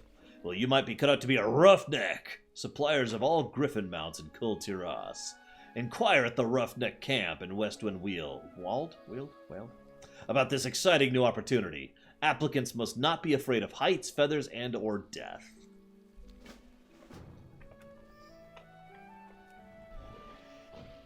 Yeah, as Sci-Fi Debris recently mentioned, anytime you get invested into an MMO, you are more or less logically in the back of your mind admitting that someday I will not be able to play this game anymore. And that sucks. It's a reality of MMOs, and several people have already had to face it several times. But there it is. Someday WoW will eventually go off the air. It will eventually die. It's not going to be anytime soon, but 10, 20, 30 years from now, this game will be gone. And unless things get better, we will lose the ability to go back and play this game. And I don't know about you guys, but I do occasionally like going back and playing 30-year-old games. Seriously.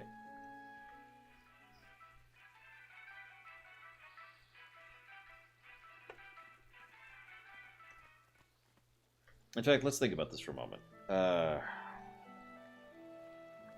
So, what's a game that came out in 1988 that was good? Let's look this up really quick.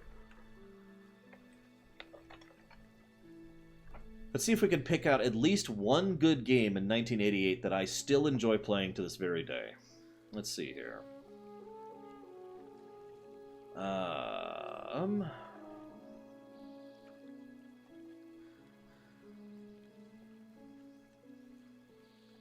Super Mario Bros. 3. Point made, really. Zelda 2. Ninja Gaiden, Final Fantasy 2, Mega Man 2. I played that this week. Ghouls and Ghosts, Double Dragon 2. I mean, obviously it's going to be mostly NES games. Phantasy Star, for those of you who are interested in that. Looks like that's actually about it. So there you go. Those games came out 30 years ago this year. And those games are still games, at least some of those games, are still games that I enjoy playing today. See, I feel like I've been thinking about this more and more as I get older. I don't know if it's because I get older or because gaming as a concept has been getting older. I didn't say FF2. I also said some of those. Oh yeah, Ultima 5 came out then too. Mario 2 also came out in America that year. Anyways, point being, as I get older, I feel more and more that I start to think of gaming not in terms of now or then, but in terms of, like, what am I going to be doing 10 or 20 years from now, right? Like, this is one of the reasons I've been so big on the Switch, because I could see myself still playing my Switch 30 years from now. You know? The Tolkien estate, Pippo. As per usual.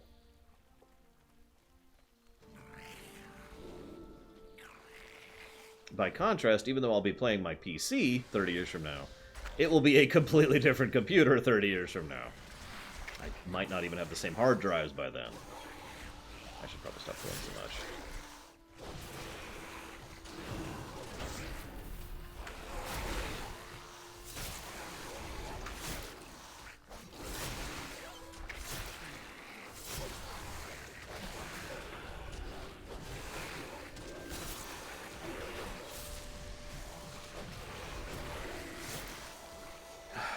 So anyways, point being, games as a service is, in my opinion, a very short-sighted problem. Yeah, in other words, a problem that makes things worse in the long term for short-sighted reasons.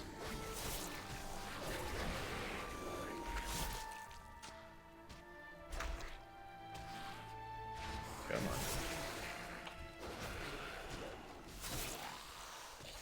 on. Yeah, Lotra is still updating last I checked. I still haven't done anything past Rohan, I think. I actually don't remember where my character is.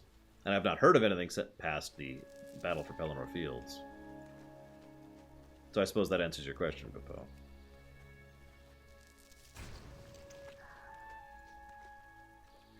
That is Turbine, who is actually a Time Warner company, who is licensing the rights from the Tolkien estate, yes.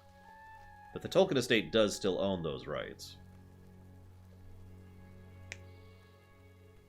Yeah, no kidding, Darren. Blood DK has been okay. Oh, that's right. I'm sorry. Right now, Turbine is actually AT&T. Wait, who the hell's Standing Stone?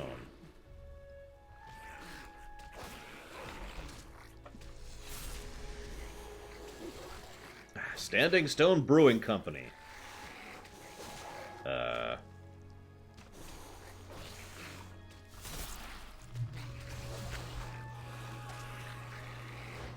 I can't even find these people. Who the hell are Standing Stone? I can't even find a business entry for these people.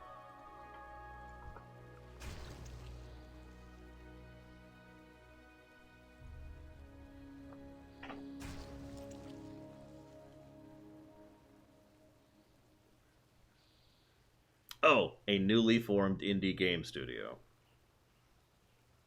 Okay, so that would be...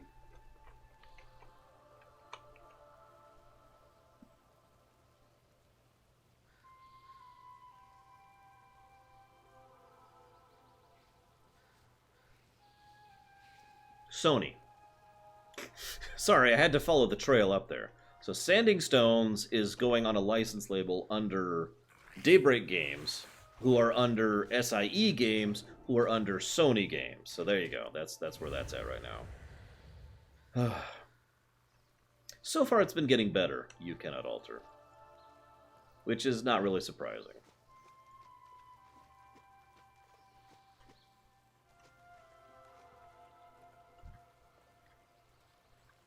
Keep looking at all of these little pets and forcing myself not to recruit or try to capture them.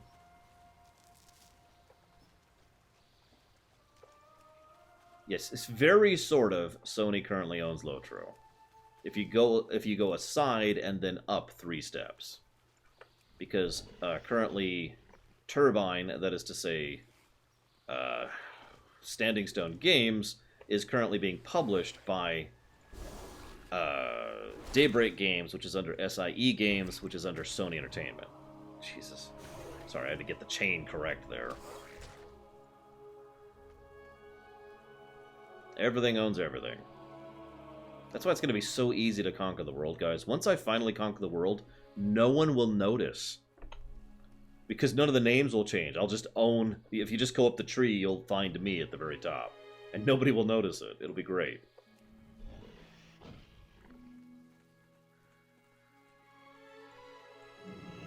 So, fancy some bits and bobs? Ooh, a cinnamon roll.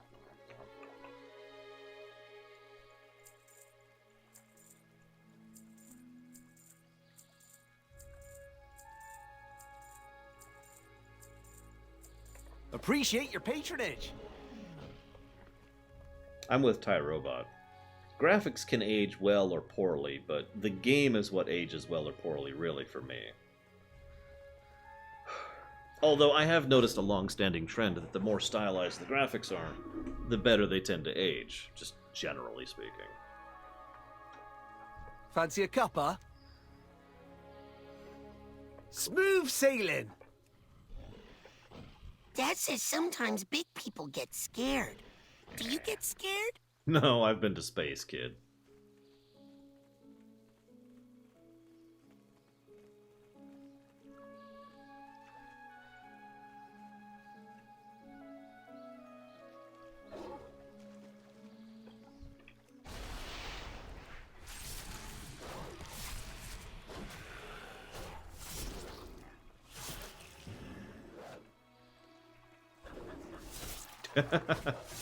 You think that's bad, Pippo? Do you remember how episode 1 originally looked? You remember they went back and updated the CGI for Phantom Menace.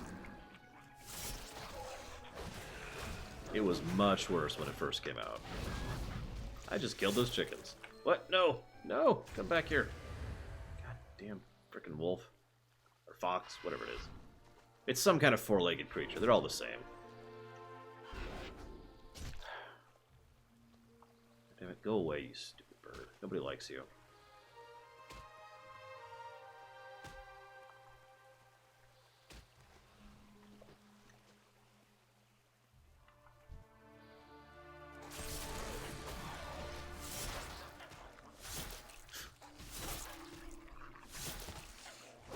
I'm actually trying to think now. Of the MMOs I've cared about, 2 have died. Only, I should say, 2 have died. Not really looking forward to seeing the other 4 I care... 5? I care about die. Because someday they will.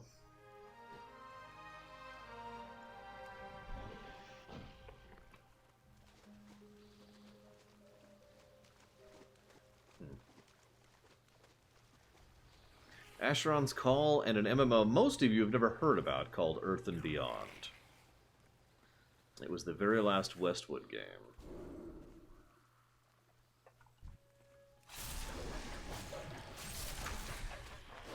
And yeah, someday Star Trek Online will die, someday FF14 will die. Someday WoW will die.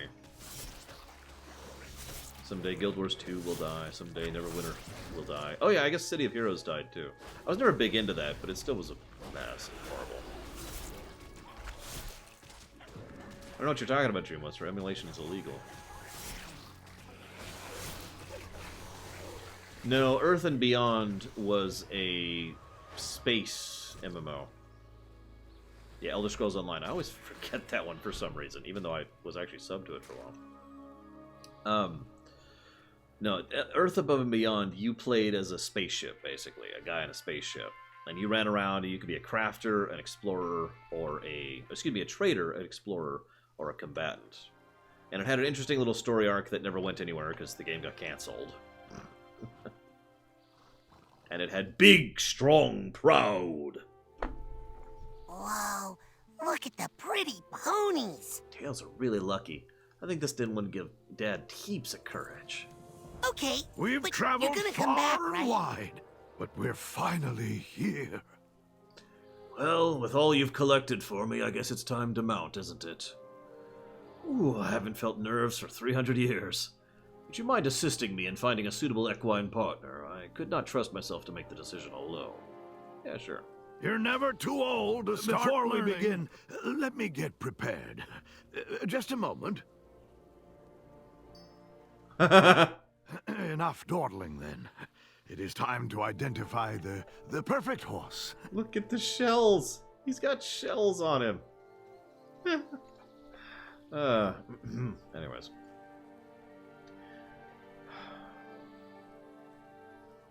Oh, my friend, would you mind assisting in the inspection of these horses?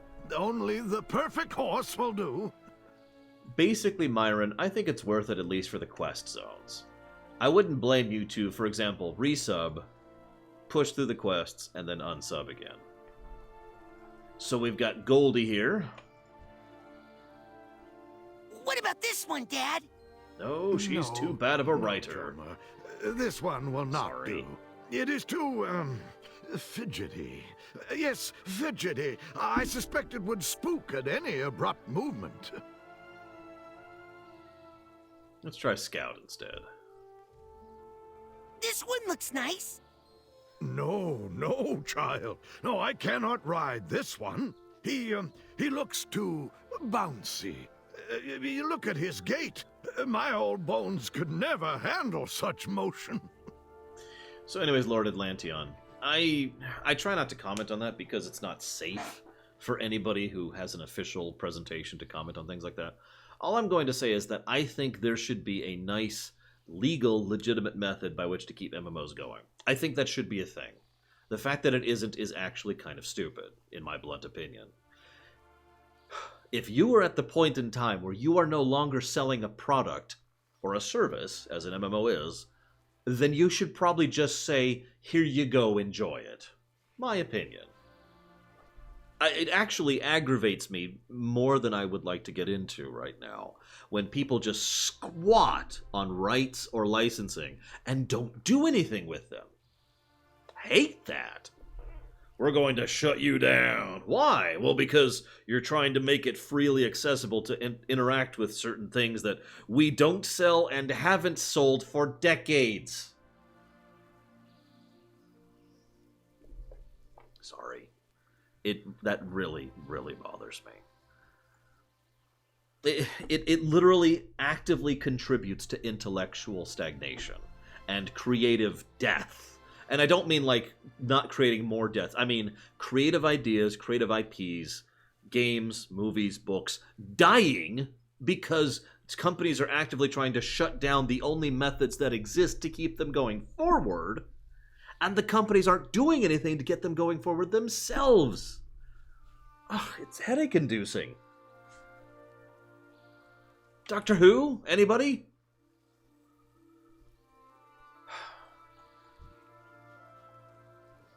I like this one. I think it's the prettiest. Dad?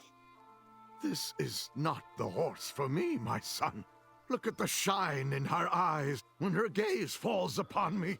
She craves my shell as food. Yeah, that's a good parallel, Dream Whisperer. I like that.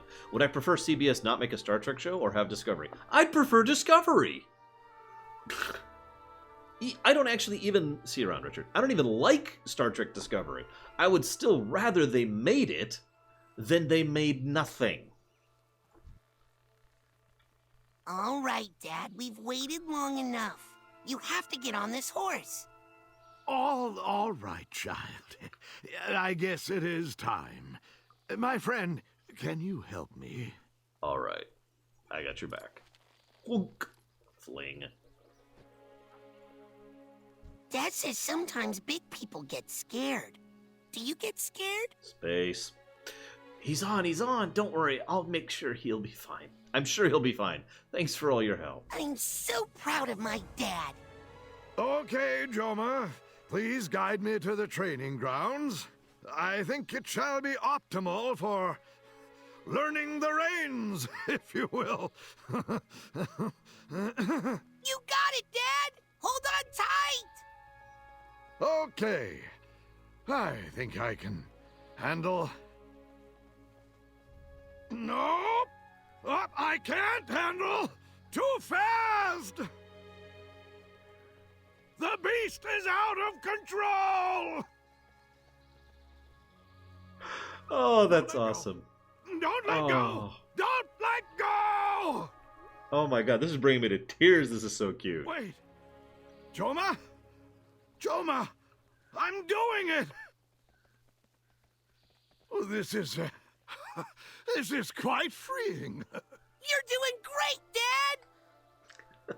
Oh my god, that's awesome. That is so awesome. Oh my god. I'm sorry. I'm probably just really tired, but wow. That was awesome.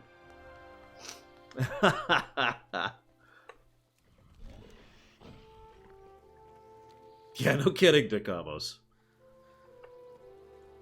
Ah.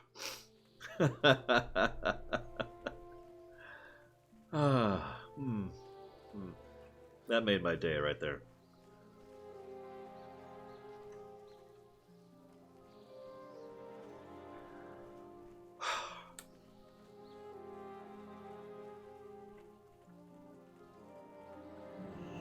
Okay, where was I? Talking to the innkeeper. There we go.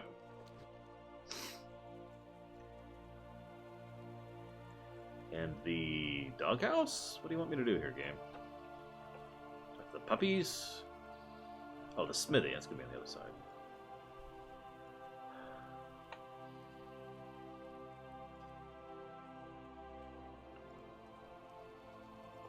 No bodge goods here, mate. What? I'm sorry, I don't speak yokel. Travel safely, or whatever language that was. Turtle stop walking speed. Meander.